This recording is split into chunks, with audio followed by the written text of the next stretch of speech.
Yes we are live now. Hello friends, this is Himanshi and welcome to let's learn. तो आज का session CDP बाल विकास mega practice session कह सकते हैं। ये क्वेश्चंस अगर आप कर लेते हैं, कुछ टोटल 60 क्वेश्चंस हैं और मुझे लगता है कि ये 60 क्वेश्चंस आपने कर लिए, आपके 30 मार्क्स एकदम सेट हैं। जो भी आपने अब तक पढ़ा है, मतलब इससे ज्यादा प्रैक्टिस की इसके बाद जरूरत पड़ेगी नहीं आपको। वो 60 क्वेश्चंस में इनफ प्रैक्टिस आपकी हो जाएगी। बाकी एक्स्ट्रा में आप जितनी चाहें करते रहें, लेकिन जो एकदम स्टैंडर्ड क्वालिटी के क्वेश्चंस, एकदम अच्छे क्वेश्चंस और सभी तरह के मिक्स्ड क्वेश्चंस, क्योंकि 60 क्वेश्चंस हैं तो कुछ क्वेश्चंस लास्ट में मैं इजी भी कराऊंगी, लेकिन वो देखेंगे वो कितने लोगों को इजी लगेंगे। तो अगर आप ये 60 क्वेश्चंस में से शुरुआत के 30 क्वेश्चंस अच्छे क्वेश्चंस हैं, तो उनमें से अगर आप 25 लेकर के आ रहे हैं तो ये मानिए आपकी तैयारी फिर अच्छी है। 25 प्लस अगर नंबर आप लेकर के आ रहे हैं शुरुआत के 30 क्वेश्चंस में से, और टोटल 60 में से अगर आप 50 ले आ रहे हैं, 45 ले आ रहे हैं, 50 मतलब अच्छा स्कोर कहलाएगा। तो सभी को गुड इवनिंग, नमस्कार, राम राम, सत श्री अकाल, अस्सलाम वालेकुम, what you feel connected with. ये एक बड़ा प्रैक्टिस सेशन है और इनफ है प्रैक्टिस। अगर इतनी आप कर लेते हैं शांति से बैठ करके, समझेंगे कहानी क्या है। स्टार्ट करते हैं। पेपर है आपका, मैराथन है आपकी 10 अगस्त को, यानी परसों रात को 9 बजे सीडीपी का। एकदम टू द पॉइंट, एकदम क्रिस्प रखेंगे, कम समय में ज्यादा काम। जो भी आपने अब तक पढ़ाई की है सब एक जगह पे कंसोलिडेट हो जाएगी। चलिए खैर, पीडीएफ आपको कल वाला मिल गया है with answers, let's learn square Telegram channel पे। आज वाला पीडीएफ भी विद आंसर्स आपको कल सुबह तक मिल जाएगा।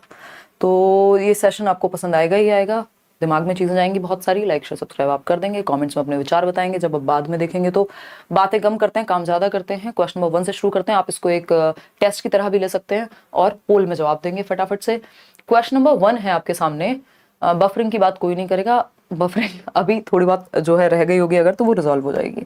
देखो एक बार, आज देखो, which stage of development is characterised by dealing with issues of finding one's own identity and abstract thinking. यानी विकास की कौन सी अवस्था की प्रमुखता है कि अमूर्त सोच व अपनी खुद की पहचान खोजने की चाह होती है व्यक्ति में। अब इसमें दो थियरीज एक साथ मिक्स्ड हैं, है ना, कि वो कौन सी अवस्था है जहां पे व्यक्ति स्वयं की आइडेंटिटी, कि मैं हूं कौन भाई, है मैं बड़ा हूं, बच्चा हूं, मैं जीवन में क्या करूंगा, मुझे लोग कैसे पहचानेंगे, यानी आइडेंटिटी क्राइसिस। एक वर्ड आपने सुना होगा, हमने बैच में भी किया हुआ है। एरिक एरिक्सन की थियरी को आइडेंटिटी क्राइसिस वर्ड उन्होंने कॉइन किया, कि मतलब जब आप अपनी आइडेंटिटी खोज रहे होते हैं कि जीवन में मुझे किस तरफ जाना है, क्या करना है, मैं हूं कौन। ठीक। एब्स्ट्रैक्ट थिंकिंग यानी अमूर्त चिंतन, इसका जस्ट ऑपोजिट होता है कॉन्क्रीट थिंकिंग, यानी जिन चीजों को आप टच और फील कर सकते हैं। ये पेन है, ये कॉन्क्रीट है। एब्स्ट्रैक्ट क्या है, जब मैं कुछ विचार अपने मन में सोच रही हूँ, विचार जो है वो एब्स्ट्रैक्ट है, अमूर्त है, उनको टच नहीं किया जा सकता, फील ही कर सकते हो। कॉन्क्रीट चीजों को टच किया जा सकता है, वो मूर्त रूप में आपके सामने होती हैं। अब अगर आपने एरिक्सन की थियरी नहीं भी पढ़ी, जो कि डायरेक्ट आपके सिलेबस में नहीं है लेकिन इनडायरेक्टली है और एक आध क्वेश्चन कभी कभार पूछा जा सकता है ना।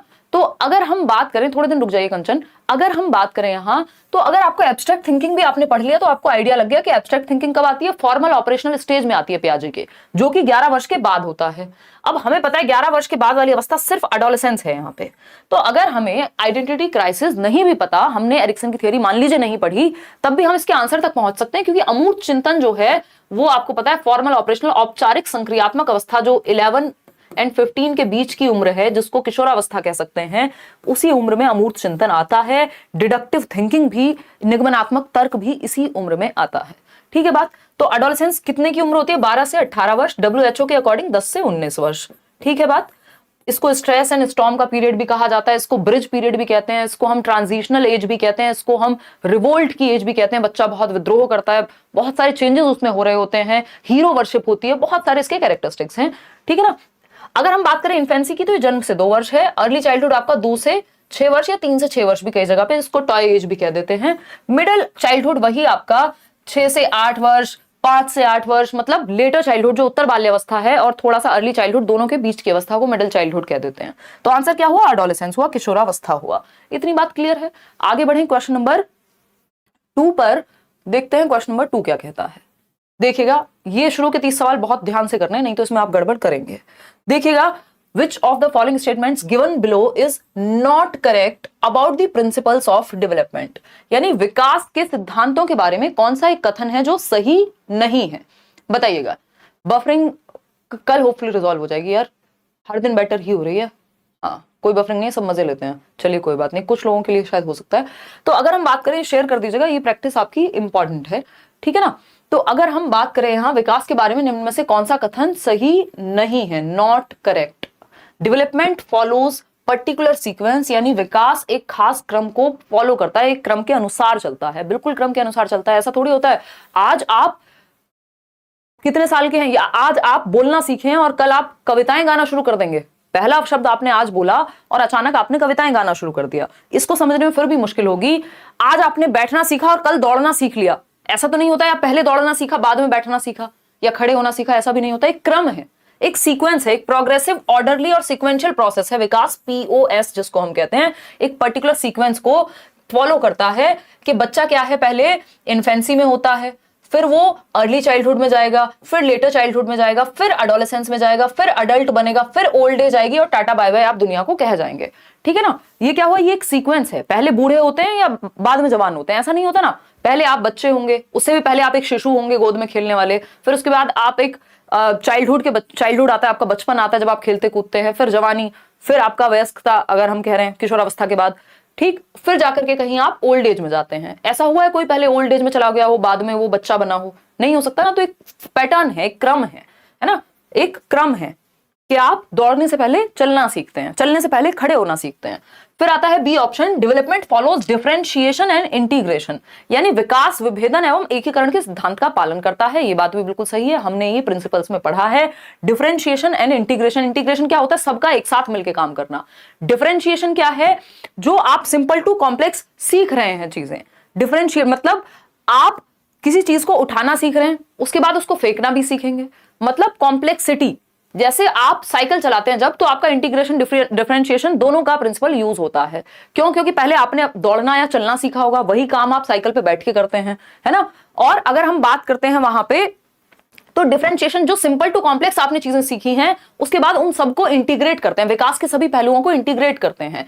आपका देखना भी, यानी बैलेंस बनाना भी, और साइकिल चलाना भी, या जब आप बैडमिंटन खेल रहे हैं तो आपका जो आंखों का विकास हुआ होगा, वो जो आपकी मोटर स्किल्स हैं उनका विकास हुआ होगा, उछलने का, कूदने का, दौड़ने का, जो आपने अलग अलग सीखी होंगी वो एक साथ इंटीग्रेट हो जाती हैं। तो ये भी विकास का ही एक प्रिंसिपल है। फिर आती है development follows toe to head direction. हमसे पूछा था क्या सही नहीं है, तो क्या सही नहीं है ना, नॉट वाला क्वेश्चन पूछा है तो हमें नॉट वाला ही आंसर चाहिए होगा, यानी जो गलत है। तो development follows toe to head direction, यानी आपके पैर से सिर की ओर चलता है विकास, ऐसा तो नहीं है भाई। पहले तो बच्चा सर संभालना सीखता है, फिर बाकी आपका जो ये ट्रंक पार्ट है या बाकी का आपका जो लेग्स का पार्ट है वो आप बाद में सीखते हैं। मतलब कि पहले बच्चा, और ये गर्भ से ऐसे ही शुरू होता है कि पहले सर का विकास होता है, फिर आप गर्दन संभालना सीखते हैं जब बैठना शुरू करते हैं, फिर ये वाला पार्ट आप बैठना शुरू करते हैं, फिर खड़े होना शुरू करते हैं। तो सर से पैर तक जाता है, यानी हेड टू टो जाता है, जिसको सेफेलोकॉर्डल कहते हैं। सेफेल का मतलब ये खोपड़ी यानी ब्रेन आपका। तो सेफेलोकॉर्डल ये विकास की क्या है, एक दिशा है। लेकिन इन्होंने उल्टा कह दिया, इन्होंने कह दिया टो टू हेड, यानी पहले चलना सीखेगा, सर संभालना बाद में सीखेगा। ये एकदम खराब बात हो गई। विकास पैर से सिर की ओर नहीं जाता, सिर से पैर की ओर जाता है। Development follow centre to periphery, ये बात एकदम सही है। सेंटर से पेरिफेरी क्या है, पहले बच्चे की रीढ़ की हड्डी डेवलप होगी, या पहले कंधों पे कंट्रोल आएगा, बाद में जाकर के आपका आर्म्स पे और बाद में उंगलियों पे, है ना। तो ये क्या है, ये बात यहाँ पे गलत है। कौन सी, सी, और जो गलत है वही सही है क्योंकि पूछा ही गलत है। चलिए खैर आगे बढ़ते हैं, थोड़ा सा स्पीड बढ़ाएंगे, नहीं तो हम बहुत ज्यादा डिटेल में चले जाएंगे। क्वेश्चन नंबर 3 देखिएगा, डिटेल पढ़ेंगे अपनी मैराथन में। The primary cause of individual differences in children is, बच्चों में व्यक्तिगत विभिन्नताओं का प्रमुख कारण क्या है, यानी हम इंडिविजुअल्स डिफरेंट क्यों हैं। आप कई हजार में लोग हैं, है ना, या आपके भाई बहन भी होंगे घर में, क्या सब एक जैसे हैं, नहीं है। अपने इंटरेस्ट, किसी को किसी स्पोर्ट में इंटरेस्ट हो सकता है, किसी को किसी काम में इंटरेस्ट हो सकता है, किसी को ड्राइंग में इंटरेस्ट होगा, किसी को डांसिंग में इंटरेस्ट होगा, किसी को गेमिंग में इंटरेस्ट होगा, किसी को साइकिलिंग में इंटरेस्ट होगा। यानी सबके इंटरेस्ट, यानी सबकी रुचियां भिन्न होती हैं, सबके एप्टीट्यूड, यानी किस क्षेत्र में कौन अच्छा कर सकता है वो अलग होगा। इसके अलावा एटीट्यूड, सबका नजरिया डिफरेंट होगा, एज का भी अंतर होता है, इंटेलिजेंस के लेवल का भी अंतर होता है। तो ये सारे अंतरों के बावजूद दिखने में भी हम सभी सेम नहीं होते, है ना। तो ये सारे अंतर हमें पाए जाते हैं, इसी को इंडिविजुअल डिफरेंस कहते हैं, कि लोग इंडिविजुअल्स डिफरेंट होते हैं, व्यक्ति जो हैं विभिन्न होते हैं, नहीं तो सब रोबोट्स हो जाएंगे अगर सब एक जैसे हो जाएंगे तो, है ना। तो ओनली भाई एक जैसे क्या होते हैं, एक जैसा फोन होता है कि आप सेम मॉडल ले आए दुकान से तो सारे एक जैसे चलेंगे बिल्कुल, लेकिन इंडिविजुअल्स में ऐसा नहीं है संभव, ठीक। तो इंडिविजुअल डिफरेंसेस का प्राइमरी कॉज क्या है, मुख्य कारण क्या है, ओनली जेनेटिक मेकअप, सिर्फ जीन्स की वजह से अलग हैं हम, हमारी सिर्फ हेरिडिटी की वजह से अलग हैं। ऐसा नहीं है जो जुड़वा बच्चे जिनकी हेरिडिटी में बहुत सिमिलैरिटी भी है उनमें भी अंतर पाए जाएंगे। तो जेनेटिक मेकअप तो होता ही है अलग, लेकिन सिर्फ जेनेटिक मेकअप नहीं है इसका कारण, इसका कारण एनवायरमेंट भी है ना। Only the child rearing style यानी सिर्फ पेरेंटिंग स्टाइल, जी नहीं। Complex interplay of heredity and environment, जो व्यक्ति है, डेवलपमेंट क्या है, प्रोडक्ट है, ऐसा वुडवर्थ कहते हैं। Development is the product of heredity and environment, यानी कि वातावरण और आनुवंशिकता का गुणनफल है। इन दोनों के बीच में जो जटिल या परस्पर अंतःक्रिया हो रही होती है कि आपको जो हेरिडिटी से मिला है और आपको जो एनवायरमेंट मिला है। हेरिडिटी से आपके अंदर क्षमता थी कि आपके माता पिता स्पोर्ट्स पर्सन थे, तो आपकी हेरिडिटी बहुत बेटर है स्पोर्ट्स में अच्छा करने के लिए, शारीरिक क्षमता आपकी ज्यादा है। लेकिन अगर आपको ट्रेनिंग नहीं मिली तो आप अच्छे स्पोर्ट्स पर्सन नहीं बन पाएंगे, या फिर वाइस वर्सा इसका हो सकता है। ठीक, तो only the physical environment of the child, जी नहीं। साइकोलॉजिकल एनवायरमेंट भी उतना ही महत्वपूर्ण है, तो C option is the right answer. आगे बढ़ेंगे। सोशलाइजेशन इज अभी आसान सा सवाल है कि सामाजिकरण क्या है। एक लीनियर और फिक्स्ड प्रोसेस है, एक रेखिक प्रोसेस है, फिर ये होगा फिर ये होगा, और फिक्स्ड है बिल्कुल, है ना। या फिर फिक्स्ड तो समाज भी नहीं होता, समय के साथ समाज भी बदलता है, फ्लेक्सिबल या चेंजेस आते हैं, डायनेमिक होता है, तो फिक्स्ड तो पॉसिबल ही नहीं है। कोई भी प्रोसेस है, अगर ध्यान रखिएगा, कोई भी अगर प्रोसेस है, चाहे वो सोशलाइजेशन हो, डेवलपमेंट हो, कोई भी प्रोसेस है दुनिया की, वो फिक्स नहीं हो सकती, क्योंकि अगर फिक्स होगी तो वो प्रोसेस नहीं कहलाएगी, है ना। तो प्रोसेस है, प्रक्रिया है, तो वो चेंज तो होगी ही। सिंपल एंड यूनिडायमेंशनल, देखिए यूनिडायमेंशनल कुछ भी अच्छा वर्ड नहीं है, एकदम नेगेटिव है। यूनिडायमेंशनल मतलब सिंगल डायरेक्शन होती है, जबकि मल्टीपल डायरेक्शन होती है। समाज अलग अलग तरह का है, अलग अलग दिशाओं में चीजें होती हैं, तो ये कहना भी गलत हो गया। कॉम्प्लेक्स एंड मल्टी डायमेंशनल यानी जटिल है और मल्टीपल दिशाओं में काम करता है। बहुत सारी जटिलताएं हैं, जो एक समाज में सही है वो दूसरे में गलत हो जाएगा, जो दूसरे में गलत है वो तीसरे में सही हो सकता है। या फिर पहनावे से लेकर के, सोच से लेकर के, रहन सहन से लेकर के, सब में क्या है, कॉम्प्लेक्सिटी है, जटिलता है, इतना सिंपल नहीं है, है ना। कई बार आप देखते हो कि माँ बाप कह रहे हैं भाई सच बोला करो, फिर माँ बाप ही कह रहे हैं कि कोई आया है कि कह दो पापा तो है नहीं। तो ये क्या कॉम्प्लेक्सिटी है कि किसके सामने कैसा बिहेव करना है और कब करना है, किस बात को कहना है किस बात को नहीं कहना है। मल्टीपल डायमेंशंस हैं। समाज में भी परिवर्तन आते हैं, भाषा में भी परिवर्तन आएगा, समाज में पहनावे में परिवर्तन आएगा, जो चीजें सही थी वो पहले गलत थी, वो सब चेंजेस भी होंगे। तो मल्टीपल डायमेंशंस है और कॉम्प्लेक्स है, जटिल है, ठीक है ना। रिजिड एंड यूनिवर्सल नहीं है ना, कि सबके लिए एक जैसा होगा समाज। अमेरिका में अलग होगा, इंडिया में अलग होगा, कहीं और कहीं कुछ और होगा। क्वेश्चन नंबर 5 देखिएगा फटाफट से। ये क्या कहता है, जीन पियाजे सजेस्टेड दैट, पियाजे ने क्या सजेस्ट किया भाई, children think and learn differently from adults, बड़ों से बच्चे अलग तरीके से सीखते हैं और सोचते हैं। या फिर बी ऑप्शन है, language facilitates the development of cognition, यानी भाषा विकास को सुसाध्य करती है, यानी लैंग्वेज फैसिलिटेट करती है आपके ब्रेन के डेवलपमेंट को, आपके मेंटल स्किल्स के डेवलपमेंट को। कॉग्निशन का मतलब है आपके मेंटल स्किल्स के डेवलपमेंट की बात हो रही है, ठीक। Children thinking is quantitatively different from that of adults, यानी जो बच्चों की सोच है वो वयस्कों से मात्रा में अलग होती है, यानी वयस्क ज्यादा सोचते हैं और बच्चे कम सोचते हैं। बताइए एक बार, ये बात एकदम गलत है, क्योंकि पियाजे ने कहा है क्वांटिटी का अंतर नहीं है। किसका अंतर है, क्वालिटी का अंतर है ना। किसका अंतर है, क्वालिटी का अंतर है। बच्चों की सोचने की दिशा अलग हो सकती है, सोचते वो भी हैं, बड़े भी सोचते हैं, है ना। तो ये कहना गलत होगा, यहाँ क्वालिटी में अंतर होगा, अमाउंट में नहीं, क्वांटिटी में नहीं। Are born as blank slates, ये बात तो जॉन लॉक कह रहे थे, पियाजे बिल्कुल भी इस बात को नहीं मानेंगे कि खाली तख्तियां कुछ भी लिख दो, बल्कि पियाजे कह रहे हैं सीखने की क्षमता के साथ जन्म लेते हैं, लिटिल साइंटिस्ट है, नन्हे वैज्ञानिक हैं, ठीक है ना। लैंग्वेज फैसिलिटेट करती है कॉग्निशन को, ये बात वाइगॉस्की कहते हुए अच्छे लगते हैं, पियाजे कहते हुए अच्छे नहीं लगते, क्योंकि उन्होंने उतना महत्व लैंग्वेज को नहीं दिया है ना। या अगर हम देखें उन 4 फैक्टर्स में लैंग्वेज नहीं आती है, लेकिन वाइगॉस्की उसको ज्यादा महत्व देते हैं। तो हम कहेंगे कि children think and learn differently from adults, बच्चे बड़ों से अलग सोचते हैं और सीखते हैं, उनका तरीका डिफरेंट होगा, वे डिफरेंट होगा सोचने का। बात सही है या नहीं है, बिल्कुल सही है। आगे बढ़ते हैं क्वेश्चन नंबर 6 पर। क्वेश्चन नंबर 6 क्या कहता है भाई, क्वेश्चन नंबर 6 कहता है which of the following is a correctly matched pair, यानी सही से सही युग्म पहचानना है आपको, कौन से जोड़े का मिलान सही हुआ है, ठीक है। इन्फेंसी जो है 6 से 11 वर्ष की अवस्था है, अभी बताया था 2 मिनट पहले। अगर इसमें भी कोई गलती करेगा तो बड़े दुख की बात हो जाएगी, क्योंकि अभी हमने 2 मिनट पहले इसको डिस्कस किया है कि जो आपका इन्फेंसी है वो कितने से कितने साल की अवस्था को कहते हैं, यानी शैशवावस्था की अगर हम बात करें। बताइएगा एक बार फटाफट से बताइए।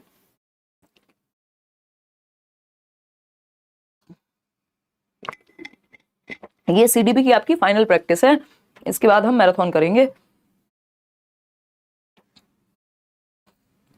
ठीक है। और सारे चैप्टर्स मैं करा भी चुकी हूँ आपको अलग अलग, अगर किसी ने ना देखे हो तो प्लेलिस्ट में जाकर के आप एक बार चेक कर सकते हैं। अब इसका जवाब दे दीजिए और फिर हम आगे बढ़ जाएंगे। बताइएगा एक बार फटाफट से बताइएगा, फिर हम आगे बढ़ेंगे। सी ऑप्शन 71% लोग कह रहे हैं विच of the following is a correctly matched pair. Infancy यानी शिशु अवस्था क्या है, 6 से 11 वर्ष, जी नहीं। ये क्या होती है, जन्म से 2 वर्ष होती है। ठीक, मिडिल चाइल्डहुड 2 से 6, ये तो उल्टा कर दिया इन्होंने, 2 से 6 अर्ली चाइल्डहुड होता है, और आपको पता है मिडिल चाइल्डहुड लेटर चाइल्डहुड का ही एक तरह से दूसरा स्वरूप है। तो इसको 6 से कहीं या 5 से शुरू करते करते तो समझ आता। फॉर्मल ऑपरेशनल स्टेज 11 साल के बाद आती है, ये पियाजे कहते हैं, एकदम बात सही है। अमूर्त संक्रियात्मक अवस्था 11 से अधिक वर्ष की उम्र की अवस्था है, वो जो पियाजे की स्टेज है ना, SPCF, sensory motor, pre operational, concrete operational और formal operational.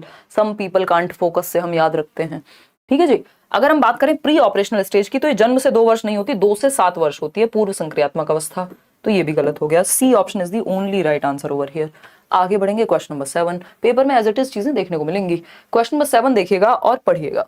A major critique of Kohlberg's theory of moral development, जो कोहलबर्ग का नैतिक विकास का सिद्धांत है, उसकी प्रमुख आलोचना क्या है ना। आप कितना भी अच्छा करिए, आलोचना तो कुछ ना कुछ होगी।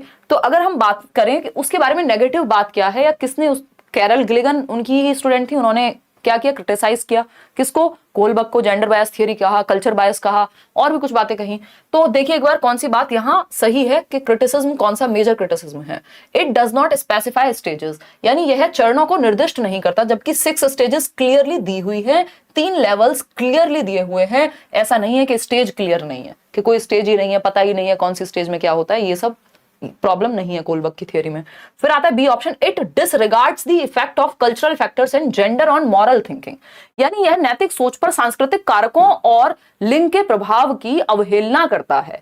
यानी जो कल्चर का प्रभाव है और जो जेंडर का प्रभाव है सही और गलत पे, है ना, सही और गलत पे, महिलाओं के लिए सही और गलत समाज ने अलग तय किया हुआ है, पुरुषों के लिए अलग। और अगर हम बात कर रहे हैं यहाँ पे कल्चर का भी प्रभाव पड़ेगा। अमेरिका में हो सकता है एक चीज सही हो जो हमारे यहाँ गलत है, या जो हमारे यहाँ गलत है हो सकता है वहां सही हो, या अलग कंट्रीज में भी। तो जिस संस्कृति से आप आ रहे हैं उसका प्रभाव पड़ता है आपके सही और गलत पे भी।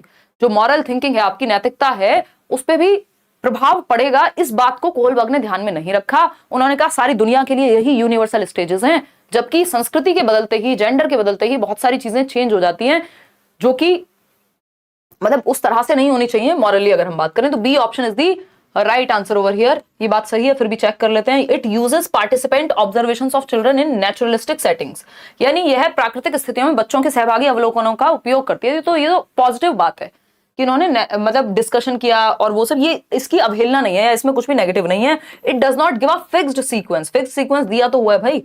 B option is the right answer. जो स्टेजेस हैं वो पूरी दुनिया के लिए सेम है।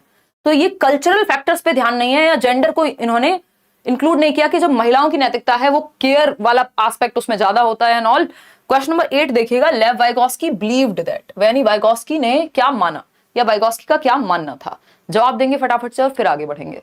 बताइएगा एक बार। 10 अगस्त 7 to 9 PM ट्वीट करिए। ये किस विषय में, आप पहले एक बार मेल डाल दीजिए मुझे, है ना। चिरंतन एक बार मेल डाल दीजिए, टीम चेक कर लेगी और बिल्कुल करेंगे सपोर्ट, कोई दिक्कत नहीं है। अगर कुछ सही बात है, वैलिड इशू के लिए आप कुछ बात उठा रहे हैं तो बिल्कुल करेंगे। लेव वाइगोस्की का मानना था कि children passively reproduce what is presented to them, यानी बच्चे निष्क्रिय रूप से काम करते हैं। बच्चे कभी भी निष्क्रिय नहीं हो सकते पियाजे और वाइगोस्की के अनुसार। क्यों? क्योंकि ये कंस्ट्रक्टिविस्ट हैं, तो बच्चे इनके लिए एक्टिव होंगे, है ना। रचनावाद क्या कहता है कि बच्चा सक्रिय होगा। ये पैसिव बता रहे हैं बच्चों को, पैसिव बच्चा हो नहीं सकता।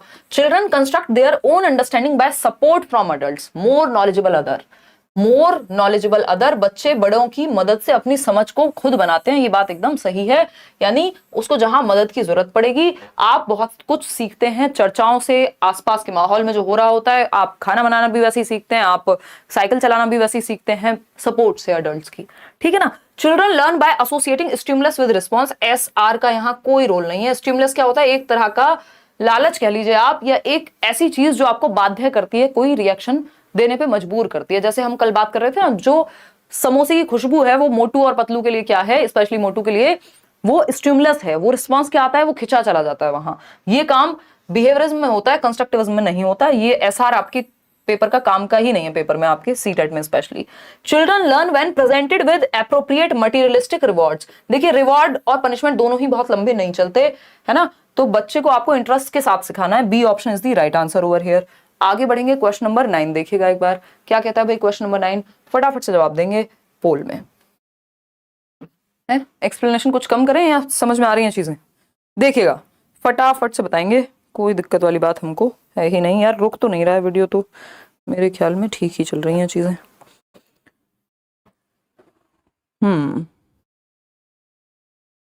चलिए, बहुत बढ़िया, बहुत ही बढ़िया। देखिएगा एक बार,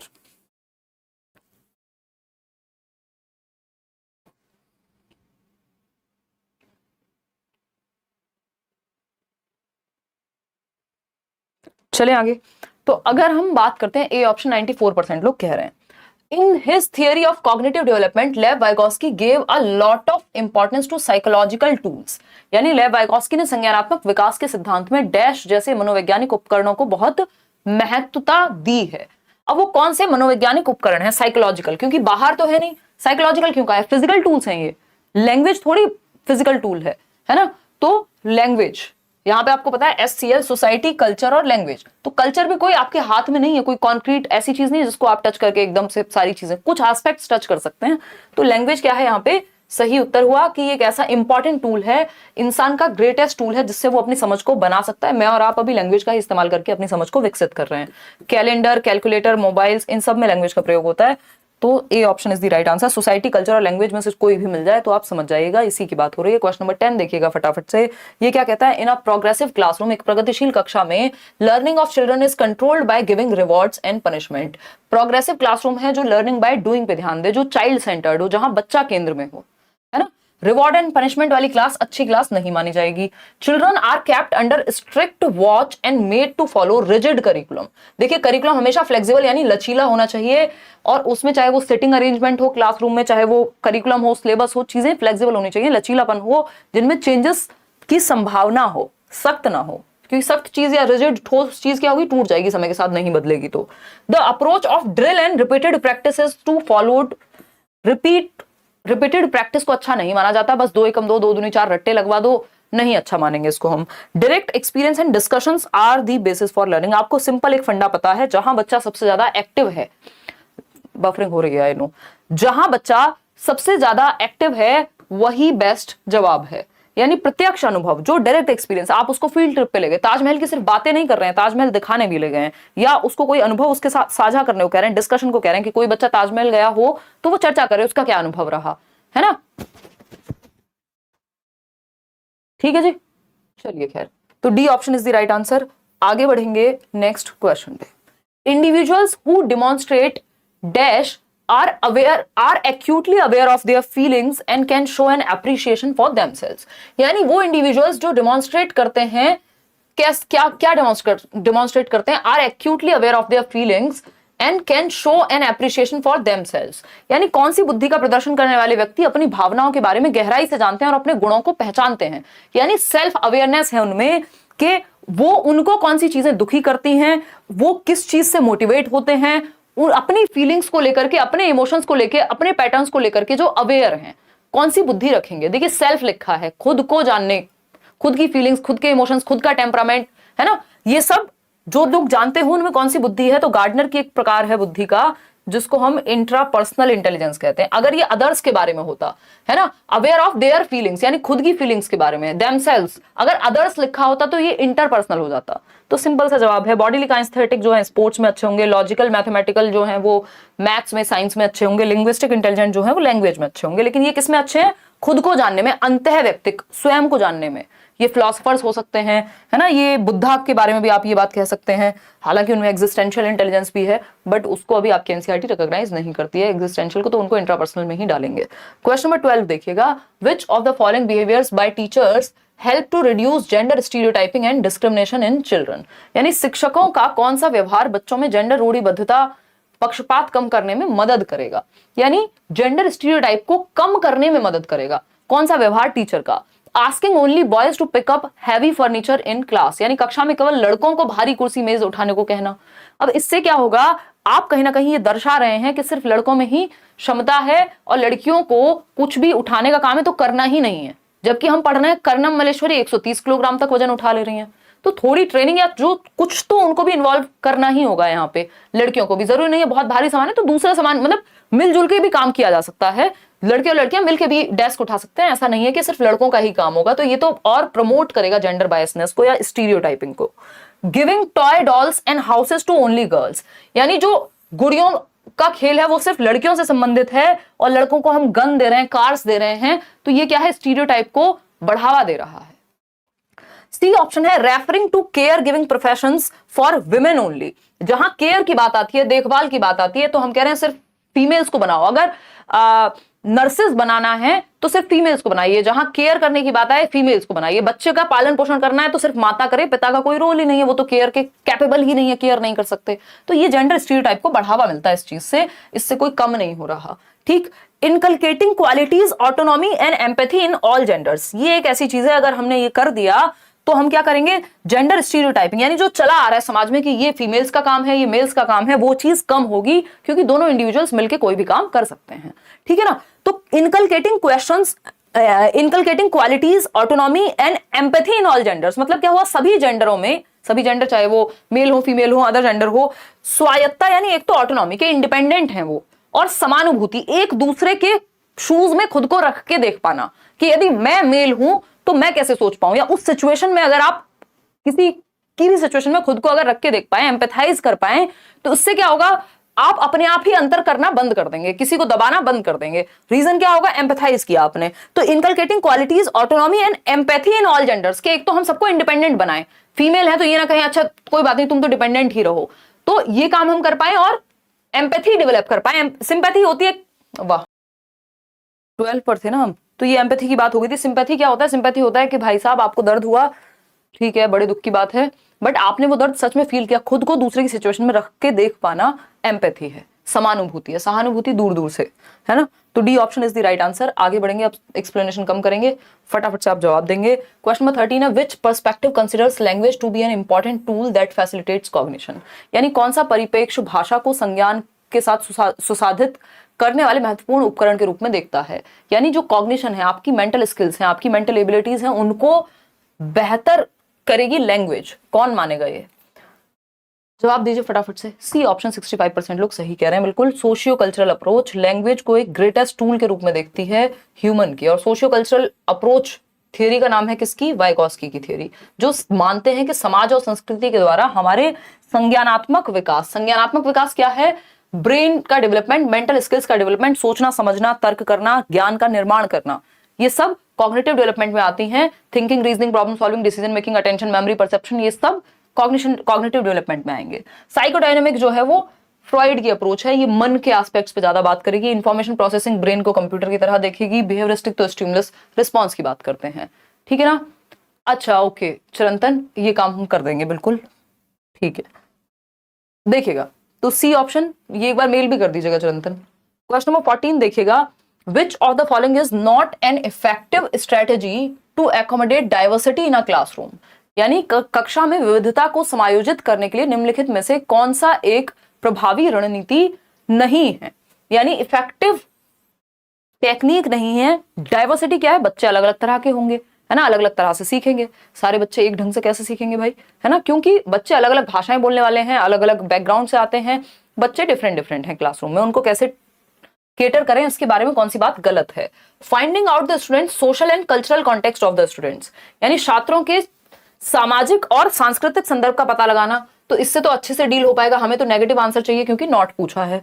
adapting pedagogy as per the students different backgrounds, यानी पेडागोजी को अडेप्ट करना, यानी बच्चे के बैकग्राउंड के अकॉर्डिंग अपने मेथड्स में चेंज लाना। पेडागोजी का मतलब है यहाँ मेथड्स, ये भी बात सही है। Providing a variety of examples, देखिए वैरायटी ऑफ एग्जांपल और मीनिंगफुल लर्निंग हमेशा अच्छे होते हैं, ठीक है ना, कि किसी को एक एग्जांपल समझ नहीं आ रहा दूसरे से आ जाएगा। Using a standardised set of instruction and ignoring the background of learners, यानी स्टैंडर्डाइज्ड सेट इंस्ट्रक्शन एकदम खराब होती है, क्यों, क्योंकि डिफरेंशिएटेड इंस्ट्रक्शन चाहिए हमको, अलग अलग बच्चों के लिए अलग अलग मेथड्स जहां पे अपनाए जा सकें। स्टैंडर्डाइज्ड हो गई, आप सबको एक डंडे से हाँक रहे हैं, do not beat everyone with the same stick, ये बात हम कहते हैं जब हम इंडिविजुअल डिफरेंसेस पढ़ते हैं, जब हम इंक्लूसिव एजुकेशन पढ़ते हैं, जब हम चाइल्ड सेंटर्ड एजुकेशन पढ़ते हैं। तो डी ऑप्शन गलत है, और जो गलत है वही सही है, क्योंकि पूछा ही गलत था, नॉट लिखा था। ध्यान से करने होते हैं, नॉट वाले जवाब बहुत गलत होते हैं लोगों के।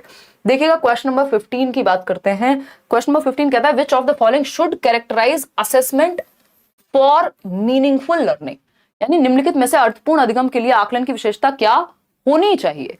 अर्थपूर्ण अधिगम, अर्थपूर्ण बोले तो मतलब जिसका कोई मीनिंग हो, जो बच्चे की लाइफ से जुड़ा हुआ हो, रियल लाइफ से जुड़ा हुआ, ठीक है ना। स्टैंडर्डाइज्ड बिल्कुल सही तरीका नहीं है। कॉम्प्रिहेंसिव, चलो ठीक है, बच्चे के हर एक पक्ष को, फॉर लर्निंग क्या है, कॉम्प्रिहेंसिव एस्पेक्ट में आएगा।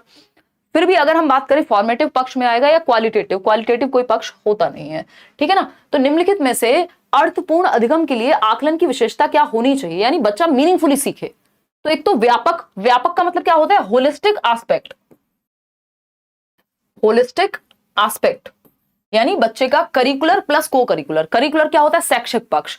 सह शैक्षिक क्या होता है, जो को करिकुलर, स्पोर्ट्स है, ड्राइंग है, पेंटिंग है, वो सब आ जाते हैं इसमें, ठीक है ना। अगर हम बात करें कॉम्प्रिहेंसिव की, तो इसमें सभी पक्ष आ गए, ठीक, तो ये बात सही हो गई।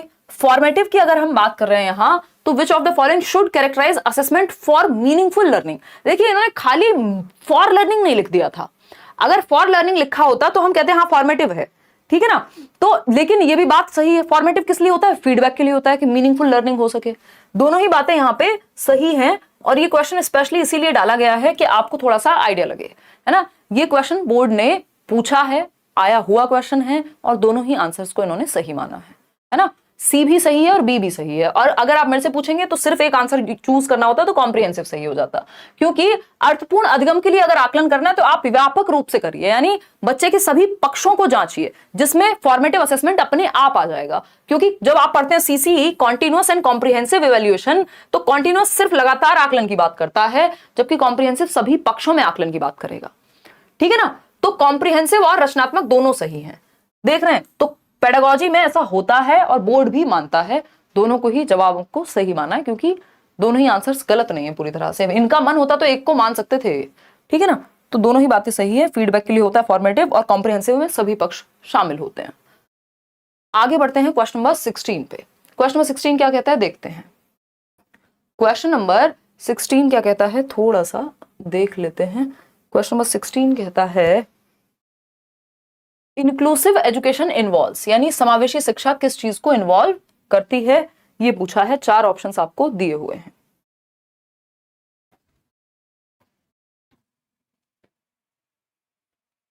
देखिएगा, provisioning a barrier free environment, यानी कि एक बाधा मुक्त वातावरण का प्रावधान करना, यानी बैरियर ना बने आपका एनवायरनमेंट। बच्चे को चलने फिरने में दिक्कत है और आप उसको 4th फ्लोर पे सीढ़ी चढ़ के जाने को कहेंगे, तो ये बैरियर बन गया आपका एनवायरनमेंट। हमको चाहिए बैरियर फ्री एनवायरनमेंट, कि हम रैंप बना दें, स्कूल में लिफ्ट लगा दें, कुछ भी इस तरह का जिससे बैरियर ना बने environment.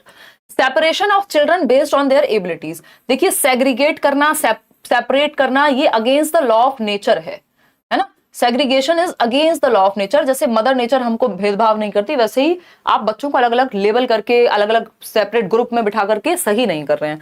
Identification and appropriate labelling of children, यानी एप्रोप्रिएट लेबलिंग, ठप्पा लगा दिया, ये वीक है बच्चा, ये खराब है, ये भी गड़बड़ है, ये इंक्लूसिव एजुकेशन के प्रिंसिपल में नहीं आता।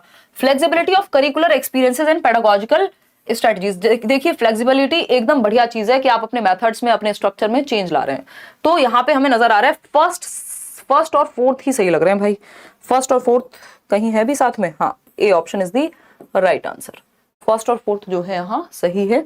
आगे बढ़ेंगे नेक्स्ट क्वेश्चन पे। क्वेश्चन नंबर है आपका 17, देखिएगा, जवाब दीजिएगा फटाफट से। क्वेश्चन नंबर 17 क्या कहता है, which of the while interacting with a diverse group of students a teacher should not. देखिए ग्रुप कैसा है, डाइवर्स, जहां विभिन्नताओं वाले बच्चे हैं।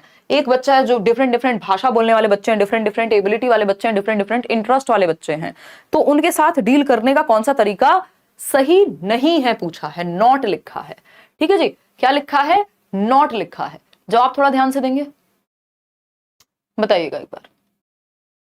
हिंदी पेडागोजी कराएंगे, क्यों टेंशन लेते हो, बहुत कम समझ में आ रही है। वो थोड़ा सा उन्होंने पूछने का तरीका इंग्लिश से सीधा ट्रांसफर वो कर लिया, ट्रांसलेट मार दिया। हाँ, रटंत विद्या चलंत नहीं, बिल्कुल सही बात है। देखिए एक बार, शुड नॉट लिखा है।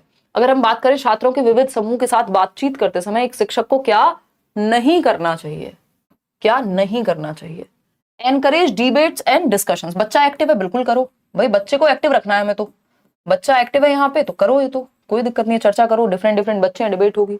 Reflect on her own biases and stereotypes, यानी टीचर के खुद के कुछ पूर्वाग्रह हो सकते हैं, वो जिस जाति से आता है, जिस समूह से आता है, जिन चीजों को मानता है, उसके आधार पे ऐसा हो सकता है कि आपको पता भी ना लगे, बट आप बायसनेस कर रहे हो क्लासरूम में, है ना। तो ये बात भी है, तो रिफ्लेक्ट करना चाहिए खुद के ही बायसेस पे, खुद के ही स्टीरियोटाइप पे, क्योंकि आप भी इंसान ही हैं, ऐसा तो होगा नहीं कि आपके कोई बायस नहीं हो सकते, ठीक है ना। तो ये भी बात सही है। Follow a uniform curriculum and standardised evaluation, यानी एक समान पाठ्यक्रम और मानकीकृत मूल्यांकन का पालन करना, ये गड़बड़ है।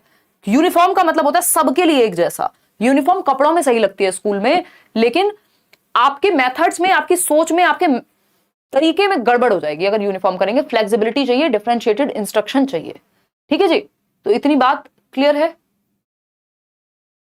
हाँ, कोई कह रहा है स्क्रीनशॉट का ऑप्शन हो तो भेज के बताऊं क्या हाल है बफरिंग का। मेल कर दीजिए, जिनको भी बफरिंग का सामना करना पड़ता है मेल कर दीजिए, ईमेल आईडी आपको मिलती ही है। देखिएगा himanshi.edu10, वो कल वैसे भी रिजॉल्व हो जाएगा, डोंट वरी। एक समान पाठ्यक्रम और मानकीकृत मूल्यांकन, यानी सबके लिए एक जैसा। स्टैंडर्डाइज्ड इवैल्यूएशन नहीं, फ्लेक्सिबल चाहिए हमको, डिफरेंशिएटेड चाहिए, तो यही गड़बड़ है। नॉट वाला आंसर मिल गया हमको।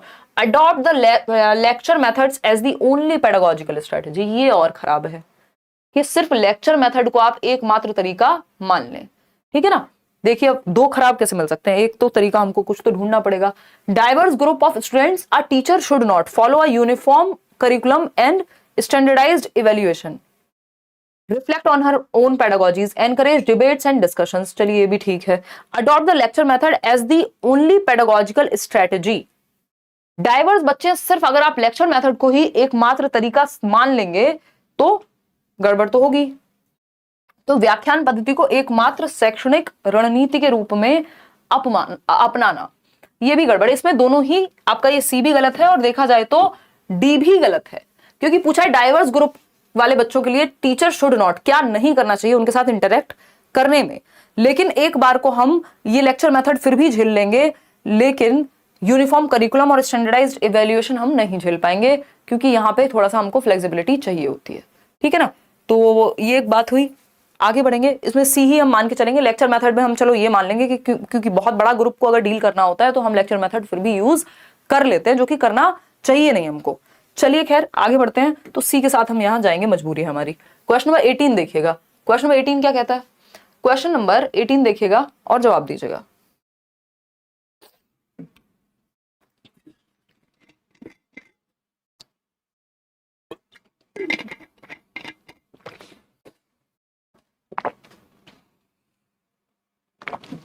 देखिएगा,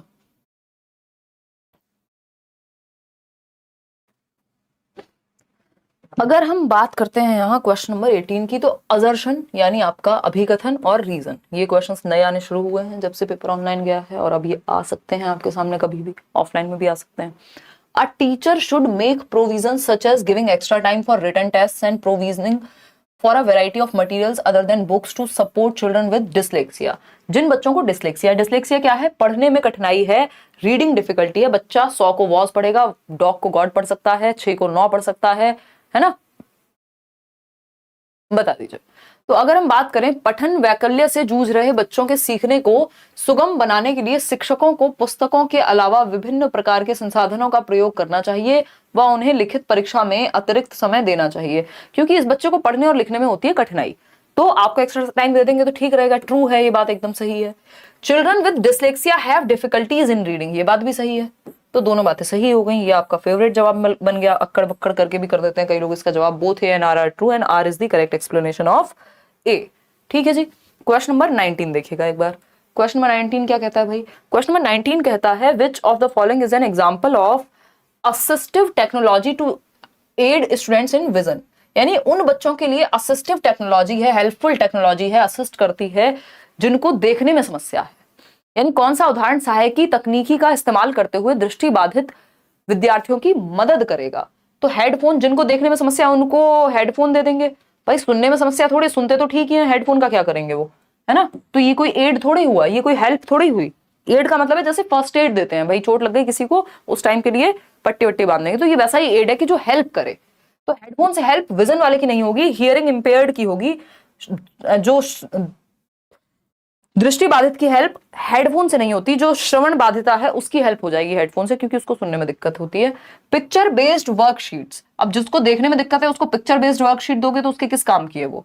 Braille system for reading and writing, बिल्कुल जो व्यक्ति को देखने में दिक्कत है उसको touch and feel tactile material देते हैं, जिससे कि वो देख तो नहीं सकता, बाकी सेंसर्स तो हैं, टच और फील मटेरियल, सुनने से रिलेटेड कुछ, वो सब चल जाएगा। तो Braille system for reading and writing, पढ़ने व लिखने के लिए ब्रेल प्रणाली का यूज करना, जो लुई ब्रेल लेकर के आए थे, है ना। हियरिंग एड नहीं चाहिए, हियरिंग एड हियरिंग वाले बच्चे को चाहिए होगा, तो C option is the right answer. Question number 20 देखिएगा एक बार, ये क्या कहता है भाई, क्वेश्चन नंबर 20 कहता है which of the following are typical indicators of creativity. Creativity क्या होता है, रचनात्मकता, है ना। क्रिएटिविटी क्या है, रचनात्मकता है। तो अगर हम रचनात्मकता की बात करें तो कौन सी एक बात रचनात्मकता के बारे में सही है। रचनात्मकता का मतलब होता है कुछ नया, कुछ नॉवल, कुछ ओरिजिनल करना, कुछ मौलिक करना, है ना, कुछ डिफरेंट करना।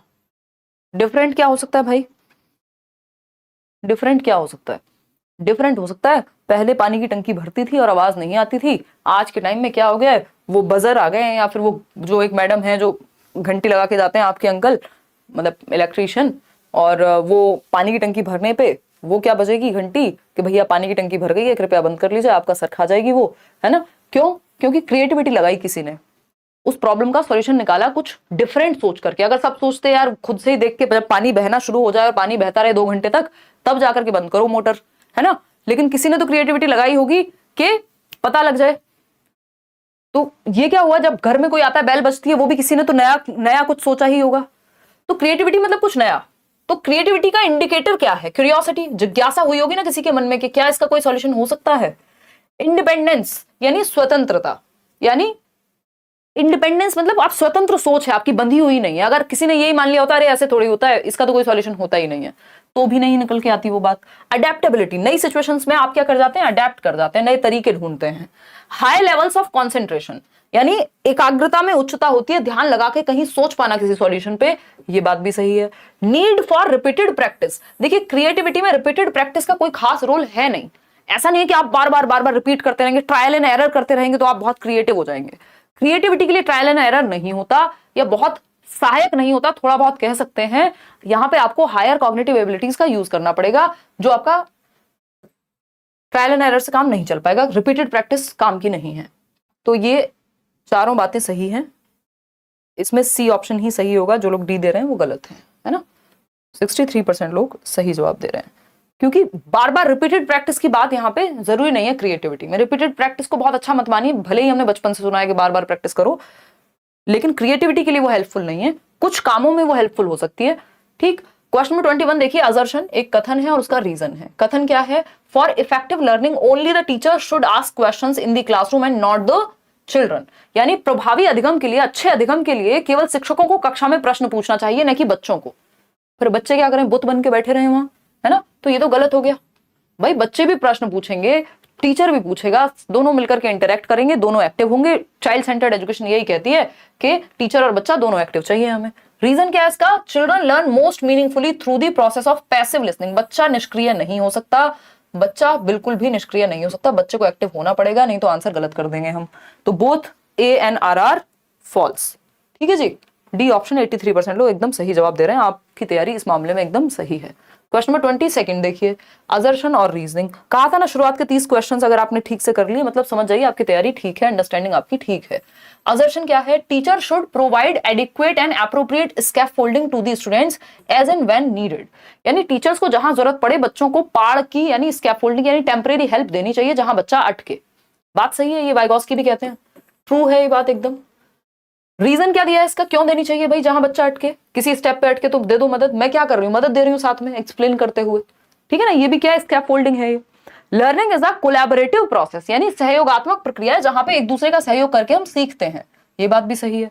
तो both A and R are true and R is the correct explanation of A, कि जो आर ने कहा है, जो रीजन दिया है वो सही से एक्सप्लेन करता है कथन को, ठीक है ना। हाँ सही बात है हर्षा की। चलिए खैर आगे बढ़ते हैं नेक्स्ट क्वेश्चन पे। नेक्स्ट क्वेश्चन क्या है, क्वेश्चन नंबर है 23। देखते हैं क्वेश्चन नंबर 23 क्या कहता है। अगर हम बात करें, how should teachers view failure of students in an elementary school classroom, या इन शॉर्ट आपसे पूछ लिया होता कि शिक्षकों को बच्चे के फेलियर को या असफलता को कैसे देखना चाहिए, है ना। एक टॉपिक है ना आपका, व्हाई चिल्ड्रन फेल, बच्चे फेल क्यों होते हैं या गलतियों का क्या मतलब है। तो असफलता को कैसे देखना है टीचर को, ये पूछा है। As a reflection of low abilities of the students, के बच्चे में क्षमता की कमी है, योग्यता की कमी है, उसके बस का ही नहीं है, उससे होगा ही नहीं, ऐसा तो कहना एकदम गलत होगा। जो लोग 53% लोग आंसर दे रहे हैं एकदम गलत हो गया जवाब उनका, है ना। एज अ रिफ्लेक्शन, बस रिफ्लेक्शन लिखा है तो अच्छा मान लोगे, बच्चों की कम योग्यताओं का प्रतिबिंबन है कि उनमें क्षमता की कमी है। बच्चे में क्षमता की कमी नहीं होती। ये चाइल्ड सेंटर्ड एजुकेशन भी कहता है कि भैया हर एक बच्चा सीखने की क्षमता के साथ पैदा होता है, कुछ नए करने की क्षमता के साथ पैदा होता है, जिज्ञासा के साथ पैदा होता है, जो एसीसी सीमेंट से याद कराया था, ability to learn, ability to create something, यानी क्रिएटिव होगा, और क्यूरियोसिटी की क्षमता के साथ। तो ये कहना तो गलत होगा कि बच्चे की लो एबिलिटी, यानी कोई असफल हुआ है, कोई फेल हुआ है तो उसमें क्षमता की कमी है, ये कहना गलत होगा। बाकी रीजंस ढूंढने हैं। As a reflection of low abilities of the teacher, teacher की एबिलिटी लो है, ये भी कहना गलत होगा, पहले आपको जांचना पड़ेगा। As a reflection of low abilities of the parents, parents की कमी है, दिल पे ही ले गए भाई साहब। डी ऑप्शन है as a reflection of functioning of the school as a system, भाई बच्चा फेल होता है तो सिस्टम फेल होता है, ये आप ध्यान में रखेंगे। स्कूली तंत्र की कार्यशीलता का प्रतिबिंबन है, इसमें कई लोग ये बना करके कह देंगे कि नहीं बहुत सारे बच्चे फेल हो रहे हैं तो सिस्टम खराब है, नहीं तो बच्चे खराब है या तो टीचर खराब है। जबकि बात वही है कि अगर बच्चे फेल हो रहे हैं या बच्चा भी फेल हो रहा है तो कहीं ना कहीं सिस्टम में, उस सिस्टम में टीचर की भी कमी हो सकती है, किसी की भी कमी हो सकती है, वो बाद में देखा जाएगा, ठीक है ना। हाँ ठीक है, बच्चा भगवान है, बिल्कुल बिल्कुल कमी नहीं निकालनी है उसमें, एग्जैक्टली अभिलाषा, है ना। तो as a reflection of functioning of the school as a system, यानी स्कूल तंत्र की कार्यशीलता में कहीं ना कहीं कुछ कमी रह गई कि हम उस बच्चे को उस मेथड से सिखा नहीं पाए जिस मेथड से वो सीख सकता था। तो D option is the right answer. आप बच्चे में नहीं कमी ढूंढते, खुद में या सिस्टम में कमी ढूंढते हैं। और खुद में भी ये नहीं है कि जहां टीचर की कमी देखे वहीं पकड़ लो, एज अ सिस्टम भी, प्रणाली में भी समस्या हो सकती है। क्वेश्चन नंबर 24 देखिए, in socio constructivist classroom learning is, एक सामाजिक रचनात्मक कक्षा में अधिगम क्या है। सामाजिक रचनात्मक मतलब जहां समाज, समाज मतलब ग्रुप में सीख रहे हैं बच्चे, और रचना मतलब एक्टिवली सीख रहे हैं। तो वाइगॉस्की को याद करो, उनकी थियोरी का नाम है सामाजिक सांस्कृतिक सिद्धांत, socio cultural approach. Vygotsky, group में सीखेंगे बच्चे, जब ग्रुप में सीखेंगे पैसिव नहीं हो सकते, इंडिविजुअलिस्टिक बिल्कुल नहीं हो सकते क्योंकि ग्रुप में सीख रहे हैं, सोशल होंगे, एक्टिव होंगे, बिल्कुल सही बात है। इंडिविजुअलिस्टिक होंगे, इंडिविजुअलिस्टिक नहीं होंगे, सोशल होंगे, क्योंकि ग्रुप में सीख करके सिर्फ अकेले थोड़ी सीख रहा है व्यक्ति, ठीक है ना। एक्टिव एंड सोशल होती है, ये बात प्रोग्रेसिव एजुकेशन भी मानेगी, ये सोशल कंस्ट्रक्टिविस्ट अप्रोच भी मानेगी, बच्चा पैसिव होगा ही नहीं। तो एक्टिव एंड सोशल, सक्रिय और सामाजिक होता है अधिगम, कि बच्चा ग्रुप में सीख रहा है, कोलैबोरेट करेगा, कोऑपरेट करेगा, असिस्ट करेंगे एक दूसरे को, है ना, स्कैफोल्डिंग मिलेगी। C option is the right answer. Question number 25 देखिए एक बार, क्या कहता है 25वां सवाल, ये कहता है कि in dash the problem is divided into a number of intermediate goals and then focus on solving each sub goal, यानी डैश में समस्या को कई मध्यवर्ती लक्ष्यों में विभाजित किया जाता है। यानी एक बड़ी सी प्रॉब्लम है, मान लीजिए पेपर क्लियर करना है, यूपीएससी है, सीटेट है, केंद्रीय विद्यालय है, कुछ भी है, एक बड़ी समस्या है आपके सामने, तो वो कौन सी प्रोसेस है प्रॉब्लम सॉल्विंग की जिसमें आप इस बड़ी प्रॉब्लम को छोटे छोटे लक्ष्यों में डिवाइड कर देते हैं कि पहले एक काम करेंगे, सीडीपी निपटाएंगे, फिर ये करेंगे, फिर ये करेंगे, इस महीने ये करेंगे, इस वीक में ये करेंगे, जैसे कि स्ट्रेटजी बताई थी ना आपको 15 दिन की कुछ दिन पहले, ठीक है ना। तो वो प्रॉब्लम को, बड़ी प्रॉब्लम को सब गोल्स बना लिए कि पहले ये छोटा गोल पूरा करूंगा, फिर ये करूंगा, फिर ये करूंगा। जैसे हम अभी मेगा प्रैक्टिस कर रहे हैं भाई, इस सब्जेक्ट की हमने ईवीएस की कल की, आज सीडीपी कर रहे हैं, कल इंग्लिश करेंगे या हिंदी करेंगे, है ना। तो फंक्शनल फिक्सनेस कहलाएगा ये। फंक्शनल फिक्सनेस होता है एक ही तरीके पे आप स्टिक हो गए, एल्गोरिथम में सिंपल मेथड्स होते हैं, स्टेप बाय स्टेप सॉल्यूशन होता है, वो भी यहां नहीं हो रहा। रिस्पॉन्स सेट भी एक ही तरीका फिक्स्ड है आपका किसी समस्या को सॉल्व करने का, नेगेटिव माना जाएगा। फंक्शनल फिक्सनेस भी नेगेटिव है और ये भी, एल्गोरिथम फिर भी पॉजिटिव है। मींस एंड एनालिसिस कहते हैं इसको, कि आपने एक बड़ी प्रॉब्लम को छोटे छोटे सब गोल्स में तोड़ लिया। मींस यानी साधन लक्ष्य विश्लेषण, यानी आपने कुछ मींस बनाए हैं एंड तक पहुंचने के लिए, छोटे छोटे लक्ष्यों में विभाजित कर लिया, ये एक पॉजिटिव चीज है। चलिए खैर आगे बढ़ते हैं। क्वेश्चन नंबर 26 देखिएगा, ये क्या कहता है भाई। क्वेश्चन नंबर 26 कहता है असर्शन, यानी एक कथन है और एक रीजन है। Teacher should disregard the mental wellbeing and emotional needs of children, यानी शिक्षकों को बच्चों की मानसिक स्थिति व संवेगात्मक जरूरतों की उपेक्षा करनी चाहिए। यानी बच्चा जो इमोशन, यदि उसको बुखार है, परेशान है, घर में कोई बात हो गई है, कोई उसको बुली कर रहा हो, कोई उसके साथ कोई अब्यूज हो रहा हो, बच्चे के इमोशंस, वो कैसा महसूस कर रहा है, उसकी फीलिंग्स को खत्म कर दो, फर्क नहीं पड़ना चाहिए आपको बच्चे की मेंटल वेल बीइंग से, उसको मशीन की तरह मान लो, ये एकदम खराब बात हो गई। क्यों? क्योंकि development physical, cognitive, social, emotional चारों चीजें होती हैं। तो ऐसा नहीं है कि हम इमोशंस को यहाँ पे कंसिडर ही ना करें, और हमें पता है कॉग्निशन और इमोशन बच्चे का दिमाग और दिल या फीलिंग्स प्रभावित करती हैं एक दूसरे को। तो ये कहना एकदम गलत हो जाएगा कि बच्चे के इमोशंस को देखो ही मत, मेंटल वेलबींग से कोई फर्क नहीं पड़ता, ये गलत बात हो गई। रीजन क्या है, academic learning is not influenced by the emotional wellbeing, यही बात हो गई। इन्होंने कह दिया एकेडमिक लर्निंग का मतलब कॉग्निशन, दिमाग, संज्ञान का कोई रिलेशन नहीं है एकेडमिक लर्निंग का या पढ़ने लिखने का इमोशंस से। तो इंसान है, उसी में दिमाग है, उसी में इमोशंस है, ऐसा कैसे हो जाएगा कि कोई संबंध ही नहीं है? तो ये भी बात फॉल्स हो गई। तो दोनों ही बातें यहाँ पे फॉल्स हैं। D option is the only right answer. आगे बढ़ जाएंगे नेक्स्ट क्वेश्चन की तरफ। क्वेश्चन नंबर है 27। कल की पीडीएफ आपको मिल चुकी है विद आंसर्स, ये पीडीएफ भी आपको कल तक मिल जाएगी with answers. Learning should be facilitated, यानी अधिगम को कैसे सुसाधित करें, फैसिलिटेट करें, थ्रू मीनिंगफुल डिस्कवरी यानी अर्थपूर्ण खोज के द्वारा, bye promoting competition among students, बच्चों में कॉम्पिटिशन को बढ़ावा देकर के ये नहीं करना, by offering materialistic reward, reward से किसी का बहुत भला लंबे समय में नहीं होने वाला, by using negative reinforcement, reinforcement का काम सीटेट में है ही नहीं, ना पनिशमेंट ना रिवॉर्ड ना रीइंफोर्समेंट, इनका कोई इस्तेमाल नहीं है, ना स्टिमुलस ना रिस्पॉन्स, ठीक है ना। अर्थपूर्ण खोज द्वारा बच्चे को एक्टिव रखना है तो लर्निंग बेहतर होगी। तो A option is the right answer over here, जो कि आप जवाब दे भी रहे हैं। क्वेश्चन नंबर 28 देखिएगा, क्वेश्चन नंबर 28 देखिएगा और समझिएगा।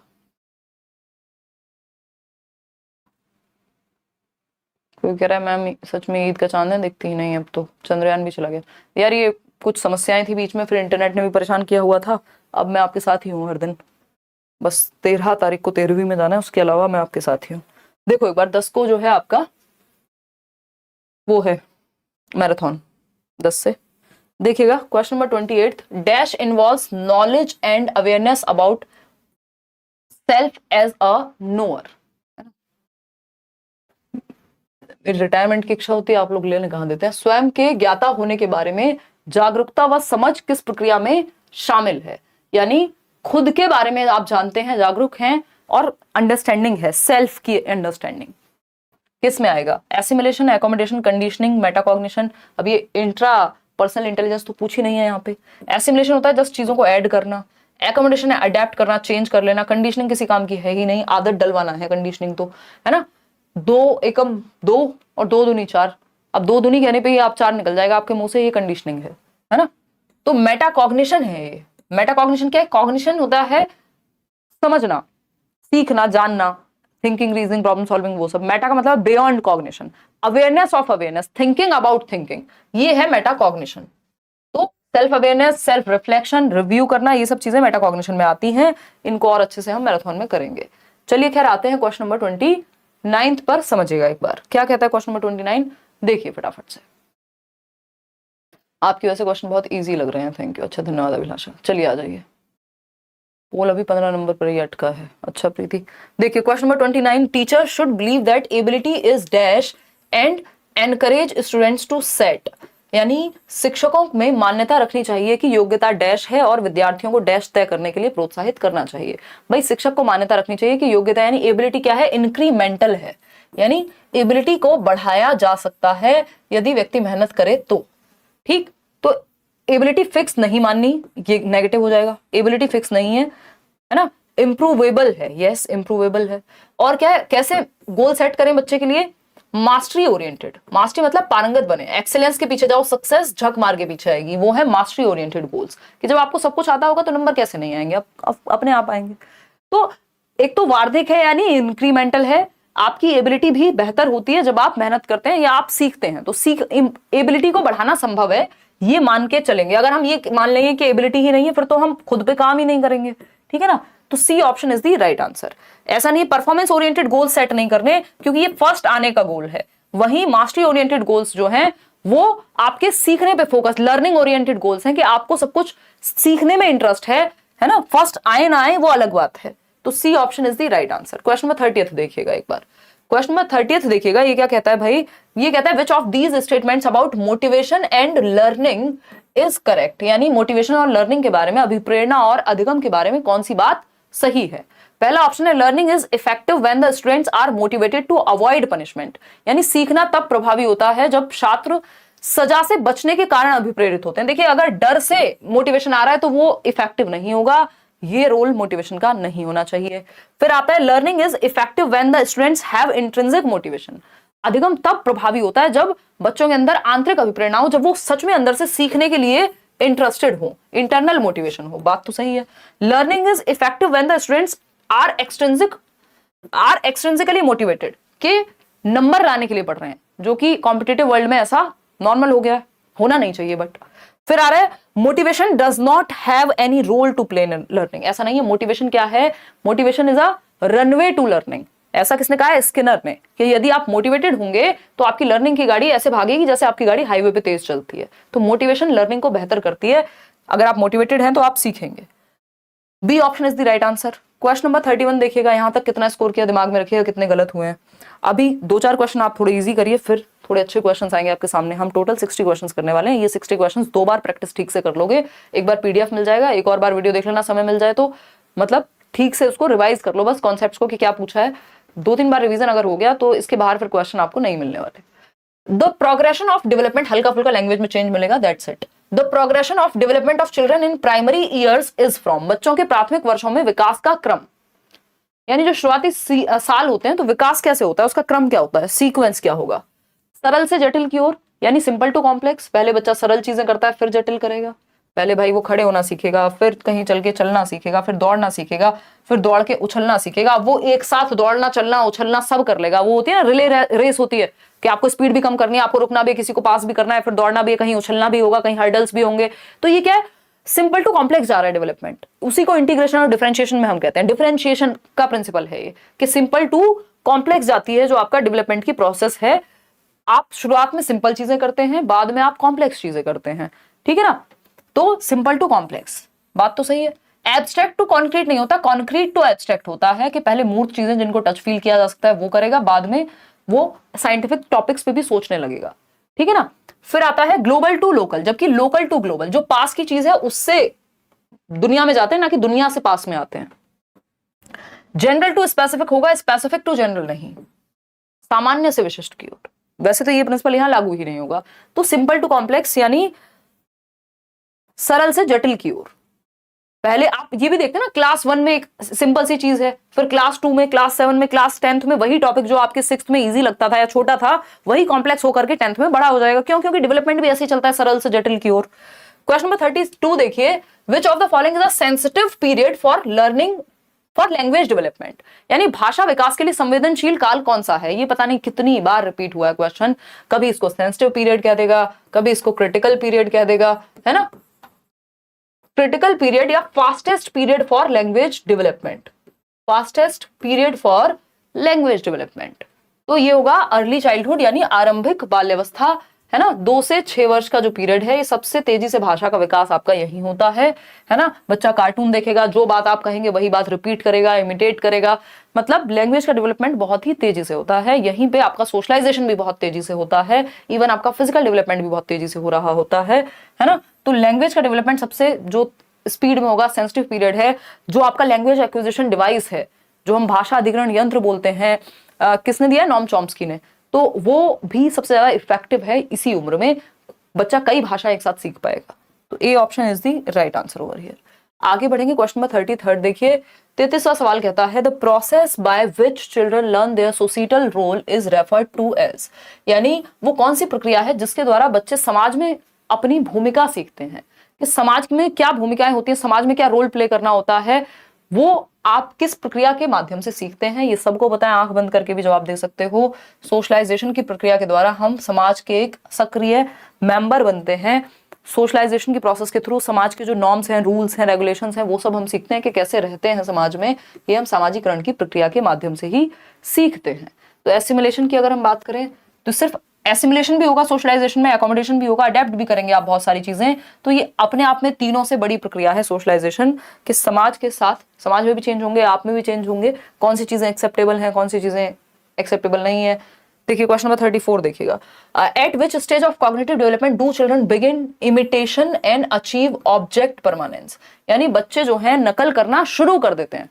देखिए नकल इसके बाद भी करते हैं, लेकिन यहाँ पे होता है डेफर्ड इमिटेशन, है ना, यानी नकल करना शुरू कर रहे हैं वो। और ऑब्जेक्ट परमानेंस, वस्तु स्थायी होती है, out of sight out of mind नहीं होता। तो बच्चा भूलेगा नहीं अगर खिलौना आप उसके सामने से ले भी गए हैं तो। कौन सी स्टेज है? इन दोनों का लैक भी यही है और अचीवमेंट भी यही है ऑब्जेक्ट परमानेंस की, जन्म से 2 वर्ष, सेंसरी मोटर, संवेदी चालक, संवेदी परक, इंद्रिय गामक, प्याजे की पहली स्टेज। ठीक है जी।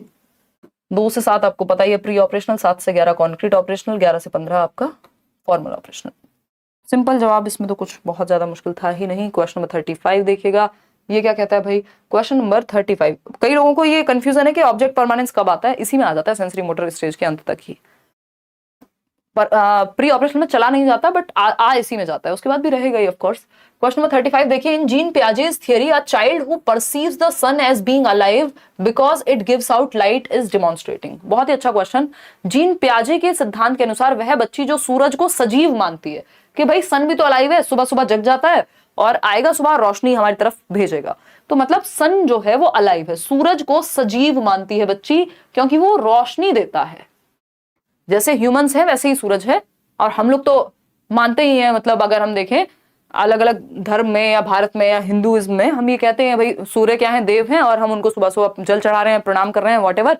तो ये सिंबॉलिक भी हो सकता है ये, लेकिन अगर हम वैसे देखें इसको साइंटिफिकली, तो ये कौन सी थिंकिंग हुई, ये एनिमिज्म है, निर्जीव चीज को सजीव समझना, है ना। और ये सिम्बियोटिक फंक्शन भी अगर कहीं ना कहीं देखोगे, ये सिंबॉलिक है कि हम सिंबल मान रहे हैं कि भाई रोशनी के बिना दुनिया नहीं चल रही, तो हम उस चीज को प्रणाम कर रहे हैं, ठीक है ना। तो एनिमिस्टिक थिंकिंग की अगर हम बात करें, जीववादी चिंतन है ये, ठीक। निर्जीव को सजीव समझना, कि एक चेयर से, एक डॉल से बच्चा जब बात कर रहा है, उसको लगता है मेरी डॉल जो है उसको भी दर्द हुआ होगा, नीचे गिर गई, तो वो एनिमिज्म है, जो किस उम्र में रहता है पियाजे की, कौन सी स्टेज में, प्री ऑपरेशनल स्टेज में, 2 से 7 वर्ष में, है ना। ये एनिमिस्टिक थिंकिंग रहती है बच्चे में, क्योंकि लॉजिक अभी नहीं आया, है ना। प्री ऑपरेशनल स्टेज पूर्व संक्रियात्मक, यहाँ पे अभी लॉजिक नहीं आता, तो निर्जीव चीज को सजीव समझता है बच्चा, ठीक है ना। ये बाकी के यहाँ कुछ सेंस बनाएंगे ही नहीं। चलिए आगे बढ़ेंगे। अगर हम बात करें क्वेश्चन नंबर 36 की, देखते हैं फटाफट से क्या कहता है question number 36। Which of the following concepts is not proposed by लेव वाइगोस्की, यानी वाइगोस्की ने कौन से एक संप्रत्यय को नहीं दिया है, बताइएगा एक बार। फटाफट से जवाब देंगे, फिर हम आगे बढ़ेंगे, ठीक है जी। बात ठीक है नहीं है? कोई कह रहा है आपका वॉट एवर अच्छा लगता है। ऋतिक, इंटरनेट ने ना पूरे मूड की बैंड बजाई हुई है, नहीं तो अच्छा तो हमको भी बहुत कुछ लगता था। देखिएगा एक बार, फटाफट से जवाब दीजिएगा, फिर हम आगे बढ़ेंगे। देखिएगा बी ऑप्शन 72% लोग कह रहे हैं, यानी स्कीमा एक ऐसा कॉन्सेप्ट है जो वाइगोस्की ने प्रपोज नहीं किया, जो कि सही बात है आपकी। पियाजे इसके बारे में बात करते हैं, ठीक है ना। स्कीमा क्या है, एक मेंटल स्ट्रक्चर है कि आपके दिमाग में मानसिक संरचना है चीजों को लेकर के, आप मुझे पहचान पा रहे हैं क्योंकि आपके स्कीमा में मैं कहीं ना कहीं ऐड हूं, एक स्कीमा आपने मेरा बनाया हुआ है। स्कीमा में बहुत सारी स्कीम्स भी हो सकती हैं, यानी ब्रेन में जो भी आपकी चीजें फीडेड है वो स्कीमा है, एक तरह से आपका प्रीवियस नॉलेज या एग्जिस्टिंग नॉलेज जो है आपकी, वो स्कीमा कहलाएगी। ये बात पियाजे करते हैं कि बच्चा अपना स्कीमा, अपनी समझ दुनिया की बिल्ड करता है over the period of time, तो ये पियाजे के हिसाब से तो सही है, बट वाइगोस्की ने इसको प्रपोज नहीं किया। वाइगोस्की ने जेडपीडी दिया है, वाइगोस्की ने स्कैफोल्डिंग की बात की है, वाइगोस्की ने सोशल इंटरेक्शन की बात की है, बट स्कीमा की बात नहीं की है। लड्डू क्वेश्चन था, एकदम आसान सा सवाल। क्वेश्चन नंबर 37 देखिएगा एक बार, ये क्या कहता है भाई, विच of the following statements is a correct pedagogical implication of लेव वाइगोस्कीज थियरी। वाइगोस्की के सिद्धांतों के निहितार्थ के अनुरूप कौन सा कथन शैक्षिक प्रणाली के लिए सही है, यानी वाइगोस्की के अकॉर्डिंग कौन सा तरीका पढ़ाने का सही होगा क्लासरूम में अप्लाई करने का, बताइएगा। पोल ही जाने में दिक्कत हो रही है, रिफ्रेश कर लो ना दोबारा कर। Encouraging competition among students rather than collaboration. देखिए वाइगोस्की कभी भी ये नहीं कहेंगे कि कॉम्पिटिशन को बढ़ावा दो क्लास में, वो कोलैबोरेशन की जगह ये नहीं कहेंगे, बल्कि वो कहेंगे कोलैबोरेशन को, एक दूसरे की सहायता को बढ़ावा दो, सहयोग को बढ़ावा दो, बजाय कि प्रतिस्पर्धा के एक दूसरे का गला काटने से बेटर है एक दूसरे का साथ देना, ठीक है ना। तो ये गलत हो गया। Encouraging desired behaviour through reward and reducing, देखिए रिवॉर्ड की बात ना पियाजे करेंगे ना वाइगोस्की करेंगे, ठीक है ना। Scaffolding the students by providing appropriate prompts and cues, जहां मदद कर सकते हैं आप हिंट देके, क्यूज देके, बच्चा जिस स्टेप पे अटक रहा हो उस स्टेप पे मदद देके, ये बात बिल्कुल सही है वाइगोस्की के कॉन्टेक्स्ट में। इतनी बात क्लियर है। अब नेक्स्ट क्वेश्चन का ही लगाना, अगर लग जाए, नहीं तो बंद कर दो, कोई बात नहीं। कुछ तो यार बफरिंग वफरिंग कुछ तो नाटक है।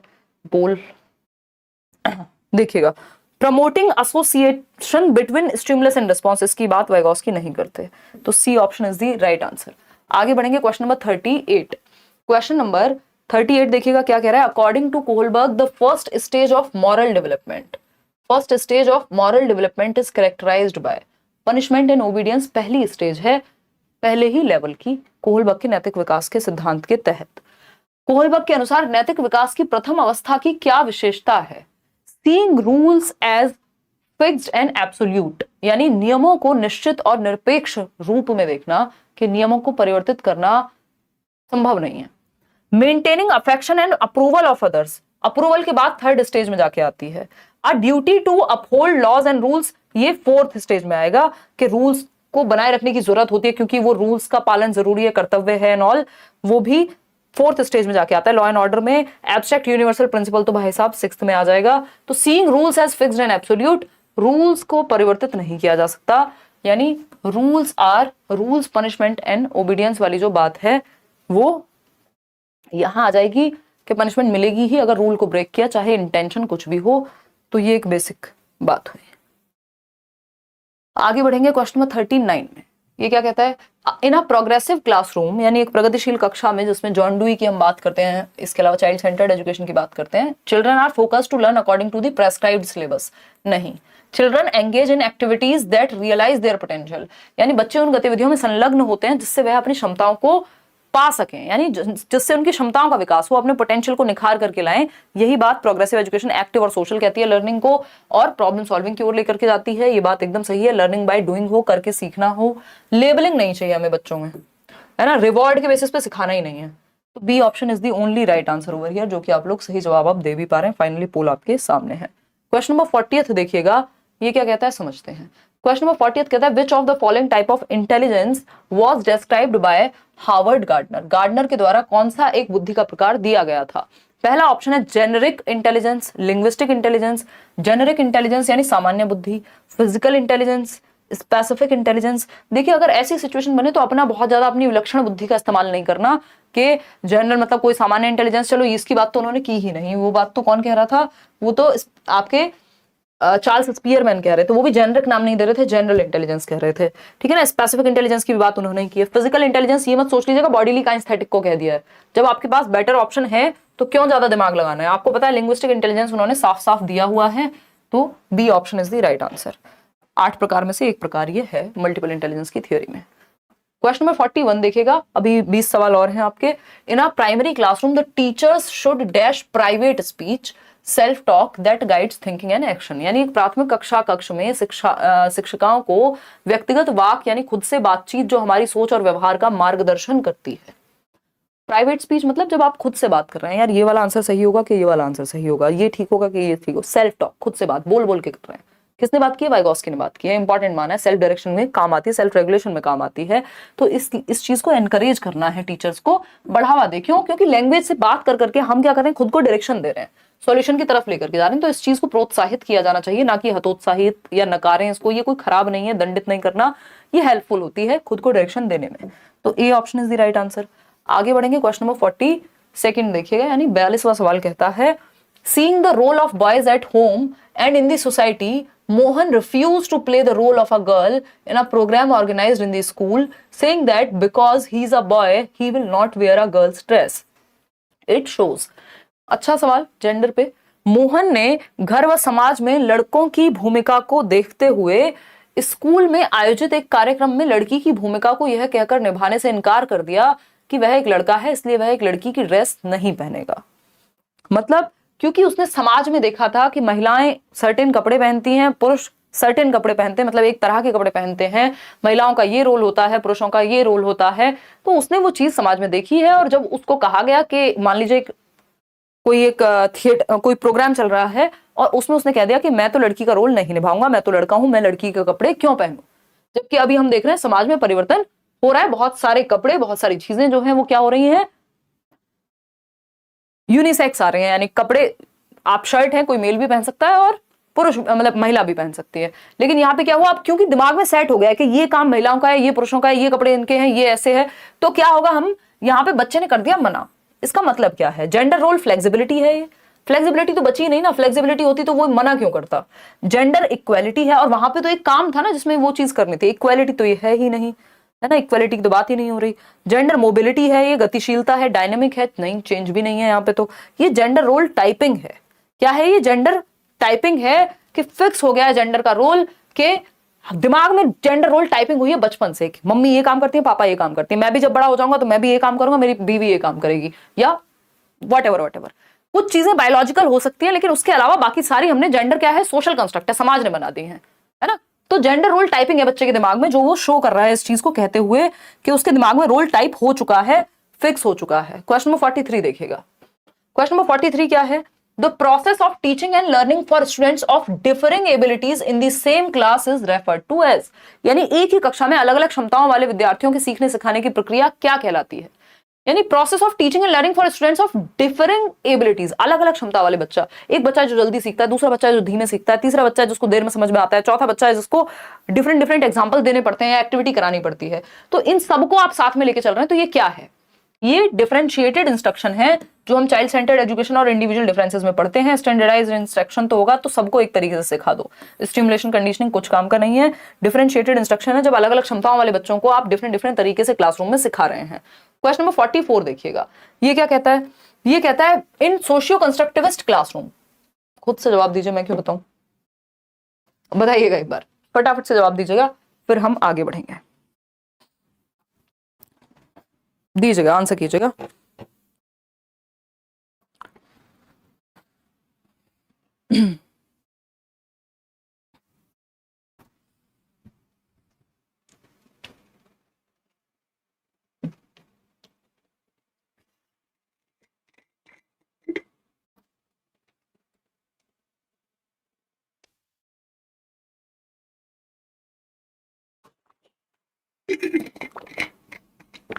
देखिएगा एक बार, देखते हैं फटाफट से। अगर हम बात करें बी ऑप्शन, 82% लोग कह रहे हैं, कह रहे हैं क्यों? देखिए बी ऑप्शन यानी कोलैबोरेट। देखिए सोशियो कंस्ट्रक्टिविस्ट जहां आ गया, मतलब वाइगोस्की की बात चल रही है, सामाजिक सांस्कृतिक सिद्धांत की बात हो रही है। तो प्राइमरी मोड ऑफ असेसमेंट यानी आकलन का, टेस्टिंग का तरीका क्या होना चाहिए? रिकॉल बेस्ड, सिर्फ ऑब्जेक्टिव टाइप टेस्ट नहीं, कोई ऐसी एक्टिविटी जिसमें बच्चे ग्रुप में काम कर रहे हो, सोशियो कंस्ट्रक्टिविस्ट अप्रोच है ना। तो सहयोगात्मक परियोजनाएं बिल्कुल सही है। स्टैंडर्डाइज नहीं, फ्लेक्सिबिलिटी चाहिए हमको। नॉर्म रेफरेंस नहीं, क्राइटेरियन रेफरेंस चल जाएगा एक बार को। ये वैसे स्टैंडर्डाइज टेस्ट का ही पार्ट है, तो ये स्टैंडर्डाइज टेस्ट ही हो गया, चाहे वो सीआरटी हो चाहे वो एनआरटी हो। देखो नॉर्म रेफरेंस टेस्ट क्या होता है कि आपको केवीएस है या डीटीपीएस भी है, यूपीएससी है, जिसकी रैंक ऊपर आएगी उसको नौकरी मिलेगी। जबकि जो क्राइटेरियन रेफरेंस है वो सीटेट की तरह है कि 90 नंबर आगे 60% ले आए, बात खत्म हो गई, क्वालिफाई कर लिया। तो ये स्टैंडर्डाइज्ड यानी मानकीकृत परीक्षाओं का ही प्रकार होते हैं, तो इनको कोई भी चाइल्ड सेंटर्ड अप्रोच नहीं मानेगी। तो यहाँ पे कोलैबोरेटिव प्रोजेक्ट्स यानी B option is the right answer. Question number 45 देखिएगा, क्या कहता है क्वेश्चन नंबर 45? ये कहता है the most important objective of the assessment of learners, यानी कि शिक्षार्थियों के आकलन का सबसे महत्वपूर्ण उद्देश्य क्या है? मतलब हम आकलन कर क्यों रहे हैं, हम जांच क्यों रहे हैं बच्चों को कितना आता है, कैसे सीख रहा है, क्या क्या उद्देश्य है, ये पूछा है। फटाफट से बताइएगा। कोई कह रहा है क्लास बंक करके बिग बॉस देखने जा रहे हैं, बहुत ही बढ़िया कर रहे हैं प्रताप सिंह, आपके लिए हम एक मेडल बनवाएंगे और आपके घर भिजवाएंगे, है ना, बहुत ही बढ़िया। इंडिविजुअल डिफरेंस का मामला है, क्या कर सकते हैं, लेकिन जीवन आपका है, कैसे भी खराब करिए। और बिग बॉस तो सर्वश्रेष्ठ तरीका हो सकता है ना। जज कर रही हूँ मैं बिग बॉस देखने वालों को।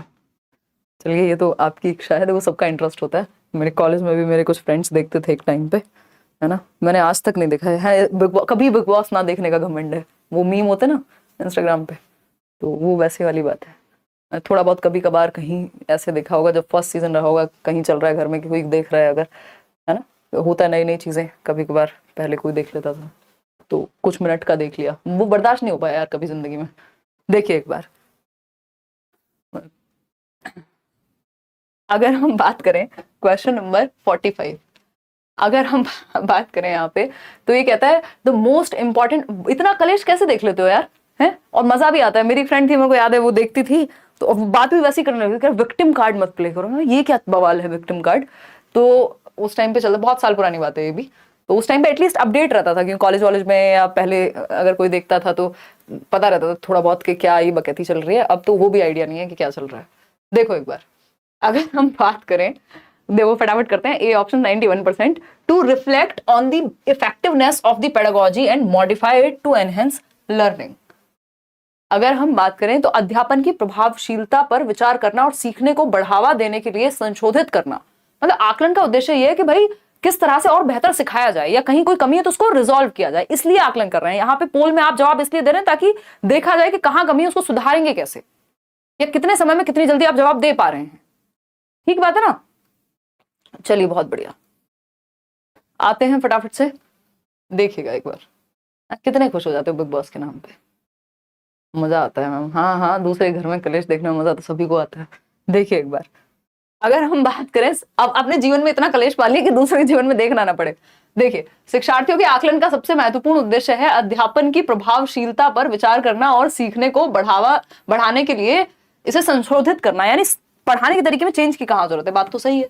To complete one of the task to assign teacher, इनके बस काम खत्म करना है। टीचर को कहा गया टेस्ट लेने के लिए, कंप्लीट करना है, रिकॉर्ड रजिस्टर में सेम एबिलिटी ग्रुपिंग करनी है। एबिलिटी ग्रुपिंग करनी ही नहीं होती कि एक जैसे बच्चों को एक ग्रुप में डाल दो, वो सब एकदम खराब तरीका है। मिक्स्ड एबिलिटी ग्रुपिंग करनी चाहिए यदि जरूरत भी पड़े, जिसको हेटेरोजेनस ग्रुपिंग कहते हैं।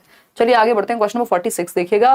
Providing choice and options to students from a range of activities and experiences based on their interest, needs and diversity of learners background follows the principle of. बताइएगा एक बार, यानी विद्यार्थियों को उनकी अभिरुचि, जरूरतों व परिवेश की विभिन्नताओं को ध्यान में रखकर उन्हें विविध प्रकार की गतिविधियों व अनुभवों के विकल्प देना, यानी इंडिविजुअल डिफरेंसेस को ध्यान में रखें कि बच्चे अलग इंटरेस्ट से सीखते हैं। सारे बच्चों के लिए सेम एक्टिविटी नहीं कराई जा सकती, सब सेम एग्जाम्पल से नहीं सीखेंगे, तो उनको डिफरेंट डिफरेंट एक्सपीरियंसेस देना क्या कहलाएगा, यानी हर बच्चे को आप इंक्लूड कर रहे हैं। एजुकेशन फॉर ऑल की बात हो रही है, एजुकेशन फॉर ऑल की बात हो रही है। ठीक, बताइएगा। Inclusion, right.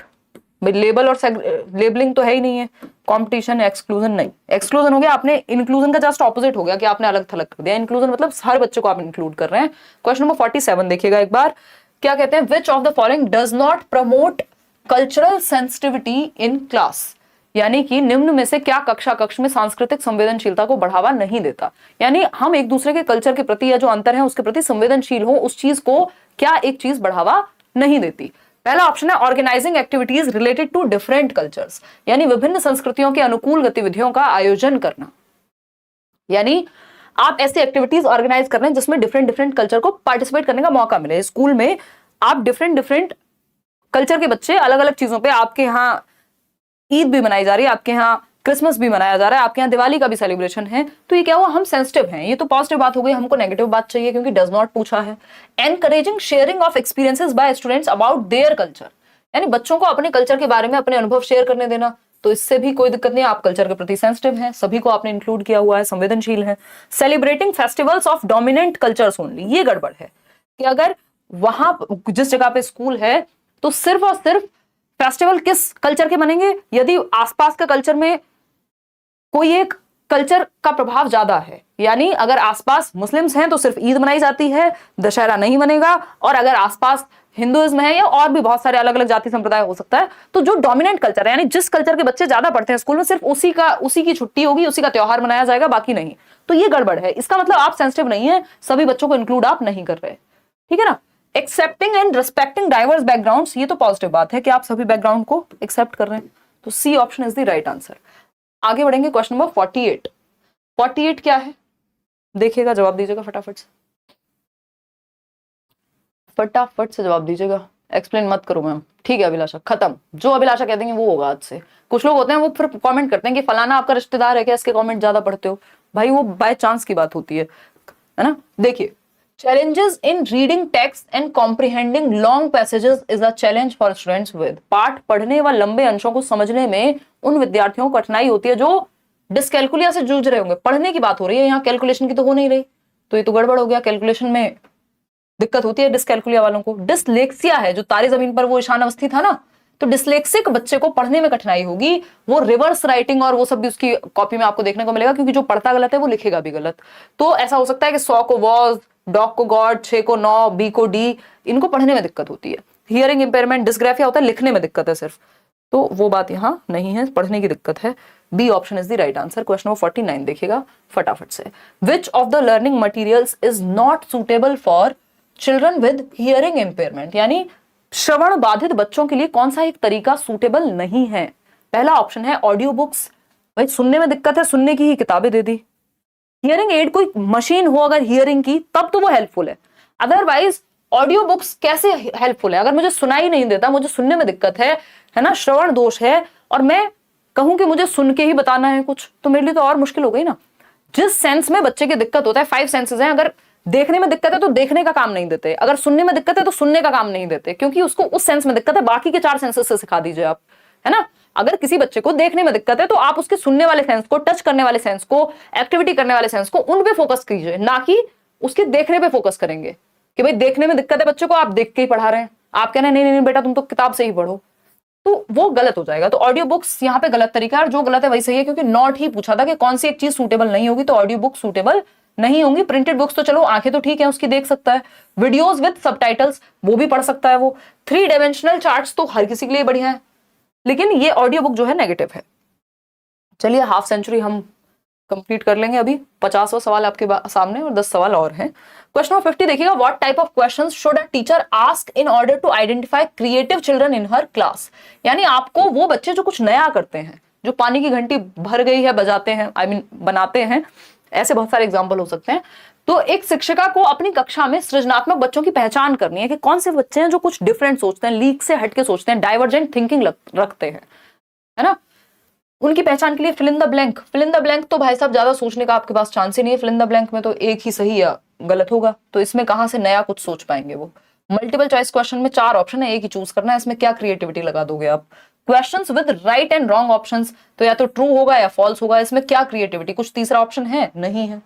तो सिंपल आंसर है क्या, open ended questions, divergent thinking वाले क्वेश्चंस, खुले मुक्त उत्तर वाले सवाल या प्रश्न, है ना। क्यों? क्योंकि यहाँ पे मान लीजिए ऐसे टाइप कोई क्वेश्चन है, आप सारी चिंतन वाला, तो यहाँ पे क्रिएटिविटी लगेगी, हर बच्चा अपने विचार अलग तरीके से क्या कर पाएगा, एक्सप्रेस कर पाएगा। कोई ऐसा नहीं है कि यस और नो में जवाब देना है। तो D option is the right answer over here. DC साथ चलते हैं, सीसी साथ नहीं चलते, याद रखिएगा। डाइवर्जेंट थिंकिंग जुड़ी होती है क्रिएटिविटी से, कन्वर्जेंट थिंकिंग नहीं। कन्वर्जेंट थिंकिंग इंटेलिजेंस से जुड़ी होती है, जो आपको एमसीक्यू में यूज करनी पड़ती है। क्वेश्चन नंबर 51 देखिएगा एक बार, क्या कहता है question number 51, it is important to dash experiences that a child brings to school. यह महत्वपूर्ण है कि बच्चा अपने साथ जो अनुभव स्कूल में लाता है उसका क्या किया जाए, अचार डाल दे, नहीं नहीं, डेटा खत्म हो रहा है जल्दी पढ़ाओ। नेहा दिन भर क्यों देखते हो फिर रील्स, हैं जब रात तक डेटा खत्म हो जाता है तो। नोट्स मिले हुए आपको फ्री। देखिए यह महत्वपूर्ण है कि बच्चा अपने साथ जो अनुभव स्कूल में लाता है उन्हें नजरअंदाज किया जाए, यानी इग्नोर कर दो, नहीं बच्चा जो भी घर से लेके आए वो सब काम का है, नकारा नहीं जाएगा, आगे बढ़ाया जाए या उस पर बिल्ड ऑन किया जाए। बात ठीक है, उपेक्षा नहीं करनी है, डिसरिगार्ड नहीं करेंगे, डिसमिस नहीं करेंगे, तुम्हारे पास जो अनुभव है वो कुछ काम का ही नहीं है। बच्चा गर्मियों की छुट्टी में घूम के भी आता है तो उस पर भी चर्चा की जा सकती है।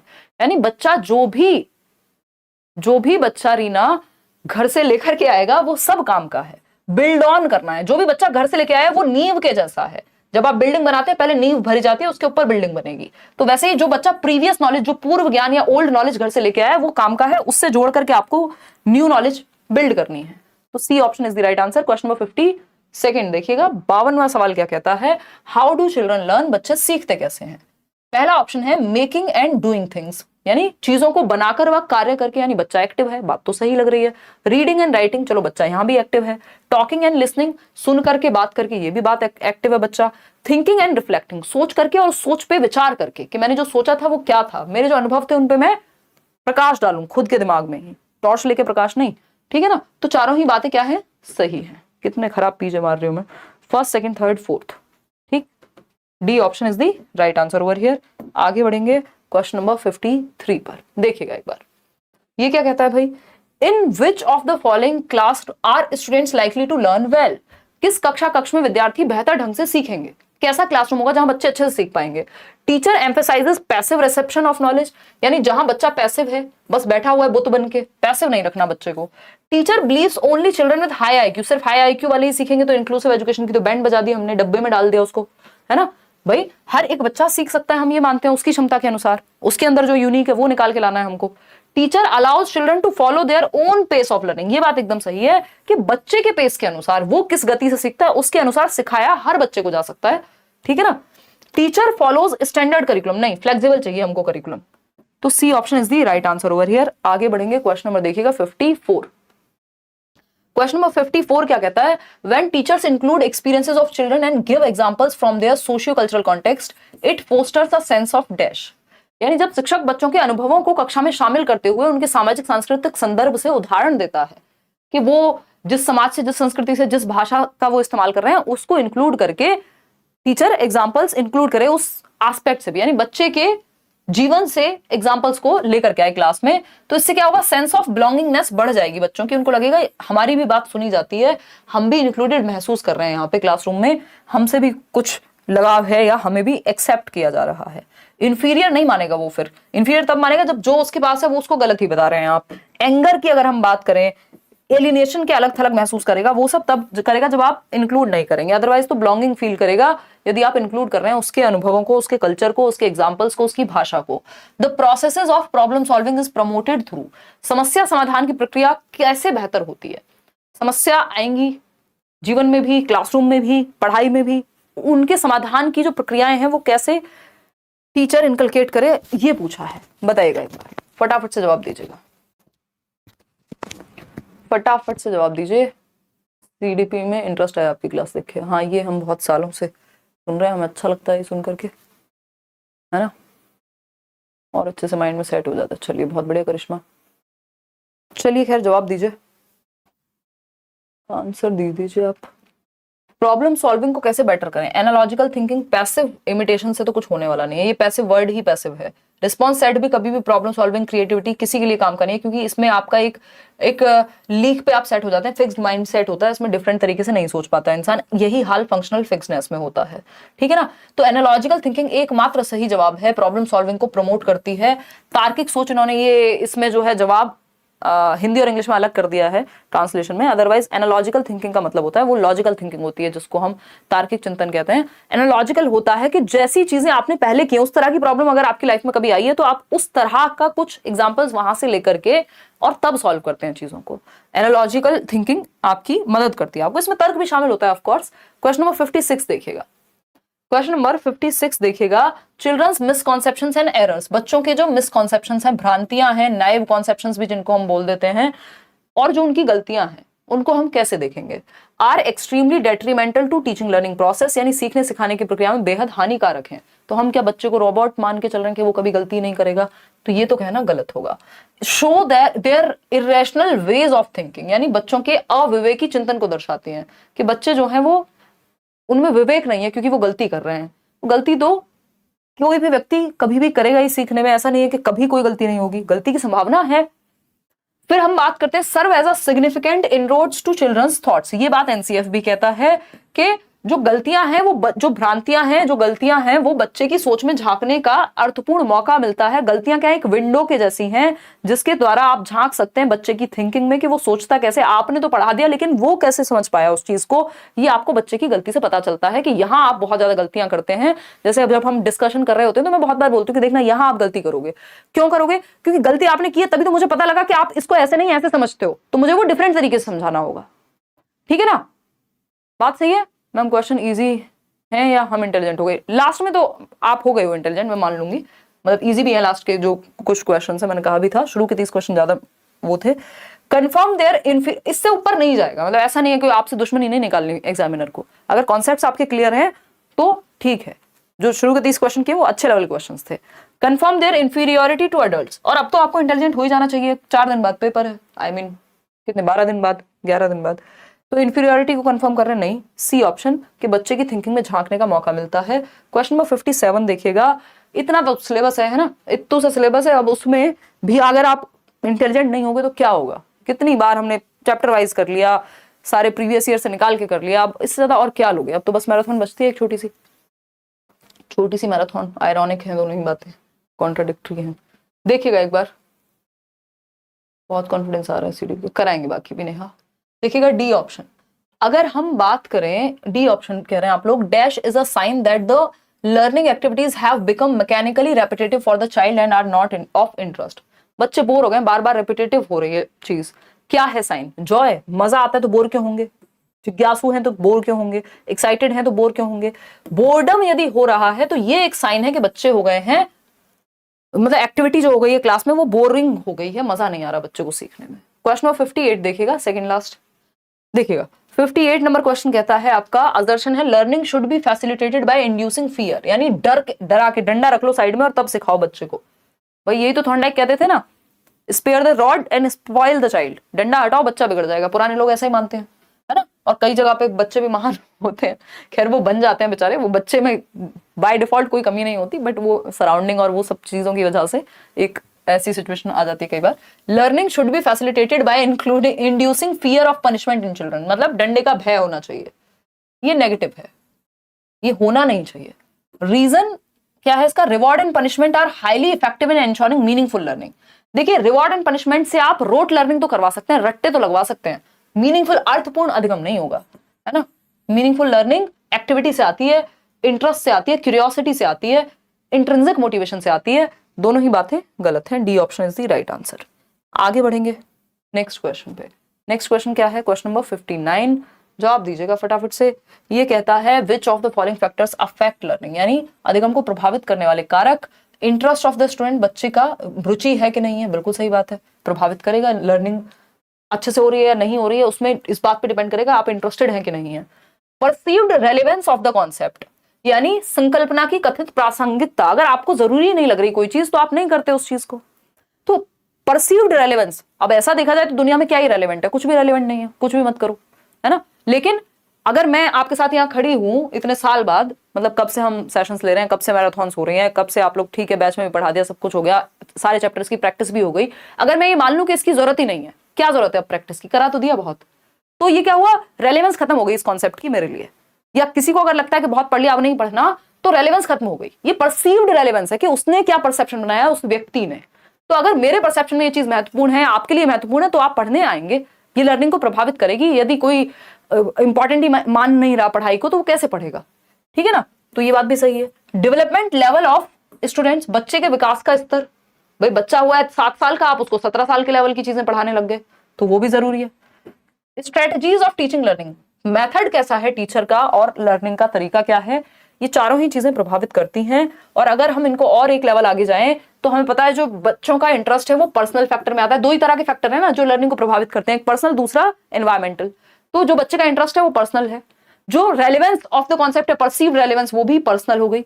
विद्यार्थियों का विकासात्मक स्तर, ये भी क्या है, पर्सनल हो गया, इसमें एनवायरमेंट का भी रोल है। स्ट्रेटजीज जो है टोटली एनवायरमेंटल है, क्योंकि टीचिंग मेथड बच्चे का पर्सनल फैक्टर नहीं है, वो स्कूल या टीचर का है। चलिए खैर आगे बढ़ते हैं, लास्ट क्वेश्चन आज के लिए, फिर आप अपने घर जाएंगे, सो जाएंगे। क्या कह रहे हो, घर तो पहले से ही है। देखिए question number 60, which of the following statements is correct about the interaction of person, environment and behaviour in learning settings, यानी निम्न में से कौन सा कथन सीखने की स्थितियों में व्यक्ति, वातावरण व व्यवहार के बीच संबंध को सही दर्शाता है। बताइए, 100 क्वेश्चन कराइए प्लीज। यार एक लिमिट से ज्यादा आपका अटेंशन नहीं टिक पाता, मैं करा दूंगी 300 भी, क्योंकि मैं सालों से यही सब कर रही हूँ और मुझे सोचने की ज्यादा आवश्यकता नहीं पड़ेगी। एनर्जी लगती है ऑफकोर्स, बट आपके दिमाग में वो कितना टिकेंगे ये आपको देखना है फिर। तो एक जरूरत से ज्यादा ड्यूरेशन को बढ़ाना, उसका कोई पॉइंट है नहीं। आज पोल में कौन बैठे हैं, पोल में नहीं बैठे हैं, पोल लगाने बैठे हैं, है ना, नहीं बताएंगे, ये एक राज है जो रह जाएगा। Which of the following statements is correct about the interaction of person, environment and behavior in learning settings? यानी कि कौन सा कथन सीखने की स्थितियों में व्यक्ति, वातावरण और व्यवहार के बीच संबंध, सीखने में ये सब लोग, बिहेवियर है, व्यक्ति है, एनवायरमेंट है, इन सब का रोल दर्शाता है। Personal factors have no effect on the elements of environment, भाई पर्सनल फैक्टर बिल्कुल करते हैं, बच्चे की एज, उसका इंटरेस्ट, उसका एप्टीट्यूड, ये सब बातें अभी हमने की थी। ऑल 3 फैक्टर्स, चाहे वो पर्सनल हो, एनवायरमेंटल हो या बिहेवियरल हो, are influenced by each other. कुछ लोग हैं जो बिहेवियरल एस्पेक्ट्स को अलग से मानते हैं, तो उस केस में ये सही हो जाएगा। Behaviour seldom affect social environment, के जो बिहेवियर है बच्चे का या टीचर का वो प्रभावित नहीं करता है, ऐसा कहना गलत होगा। Feedback from the environment can not affect self esteem, ऐसा नहीं है, बच्चे की जो सेल्फ एस्टीम है, उसका आत्मसम्मान है, यदि एनवायरमेंट से फीडबैक खराब आएगा तो उस पर प्रभाव पड़ेगा। ठीक, तो बी ऑप्शन एकमात्र सही है कि अगर हम, वैसे तो पर्सनल और एनवायरमेंटल फैक्टर में ही बिहेवियरल फैक्टर आ जाता है, बट इसको कई लोग इसको अलग से रखेंगे। तो बिहेवियरल एस्पेक्ट की अगर हम बात करें या पर्सनल एस्पेक्ट की बात करें, बच्चे की एज, उसका व्यवहार या साथ में जो हो रहा है या एनवायरमेंट जो हो रहा है, वो सब लर्निंग को प्रभावित करते हैं। लगभग लर्निंग को हर चीज प्रभावित करती है, सोशियो इकोनॉमिक स्टेटस को अगर हम साइड करते हैं, करता वो भी है, बट हम टीचर एज अ टीचर सिखाने के समय पे उसको मानते नहीं है, उसके लिए हम सॉल्यूशन सोचते हैं। आउट ऑफ 60 क्वेश्चंस कितने ठीक हुए ये आप बताएंगे। सुबह तक पीडीएफ आपको टेलीग्राम चैनल पे मिल जाएगी। कल वाली पीडीएफ मिल चुकी है। किसी की बहुत गंभीर समस्या हो, कोई जीवन में दुख चल रहा हो, मजाक कर रहे हो, तो आप ईमेल छोड़ सकते हैं himanshi.edu10@gmail.com। लाइक शेयर सब्सक्राइब आप कर दीजिएगा अगर आपने नहीं किया हो और सेशन आपको पसंद आया हो। आउट ऑफ 60 क्वेश्चंस कितने ठीक हुए वो आप अभी बताएंगे। और बाकी बी योर ओन कांस्टेंट, अपने साथ बने रहें। समय खराब हो, अच्छा हो, बहुत बढ़िया हो, बहुत खराब हो, है ना, स्ट्रगल हो, मजे हो, आप ही हैं जो आपके साथ रहने वाले हैं जीवन भर। देखिएगा, अगर हम बात करें 58 आउट ऑफ 60, 57 आउट ऑफ 60 कहाँ से आते हैं लोग? 53 आउट ऑफ 60 बहुत ही बढ़िया। 51 आउट ऑफ 60 कौन रो रहा है भाई? ये सीटेट का फॉर्म भरने में गलती हो गई, सब्जेक्ट गलत भर दिया। अब तो वही देके आना पड़ेगा ना पेपर में, अब सब्जेक्ट तो चेंज नहीं हो सकता। एक बार को नाम वाम का तो बाद में देखा भी जा सकता था। 60 आउट ऑफ 60 सानिया, ऐसे नहीं चलेगा, हम नहीं मानेंगे, है ना। देखिए, please repeat question number 7 and 22 अभी करा देते हैं। तनुदीप 60 out of 60, 57 out of 60 Anjali, 65 out of 60 तो नहीं आए किसी के? देखिएगा, बहुत बढ़िया। चलो कोई बात नहीं, 4 घंटे का डेटा खत्म हो चुका है, सिर्फ आपकी ही क्लास की है मैराथन पिछली। अरे बहुत बढ़िया भाई, ठीक है। चलिए खैर आज के लिए हम इतना ही रखेंगे। कल मिलेंगे 9 बजे, डेली हम मिल ही रहे हैं अब। और परसों आपका मैराथन सेशन है, होपफुली सब कुछ ठीक रहा है। कल इंटरनेट भी सुधर जाएगा, सुधर ही गया अब तो, काफी हद तक काम तो चली जाएगा। ऐसे भी कर देंगे अगर कुछ नहीं सॉल्यूशन निकला तो, ठीक है ना। तो उसके लिए आप तैयार रहिएगा, अपना डेटा वेटा बचा के रखिएगा। और इसके अलावा कुछ और नहीं है। अब मैं बहुत थक गई हूँ। कल हम इंग्लिश पेडागोजी करेंगे या फिर हिंदी पेडागोजी भी कर सकते हैं। परसों मैराथन होनी है आपकी, फिर 2 सब्जेक्ट का बच जाएगा आपका। मैं क्योंकि सोचा हुआ है कि सारे ही एक एक मेगा प्रैक्टिस 50 क्वेश्चन 40 क्वेश्चन 40 से 60 क्वेश्चन के बीच में हर एक सब्जेक्ट के कर लें एक साथ। वैसे तो मैं कराई चुकी हूँ अपने पहले से। तो या तो कल इंग्लिश पेडागोजी करेंगे जहां तक है, या फिर हिंदी करेंगे, वो देख लेंगे कल का कल। चलिए आज के लिए इतना ही। Thank you so much, bye bye, Tata.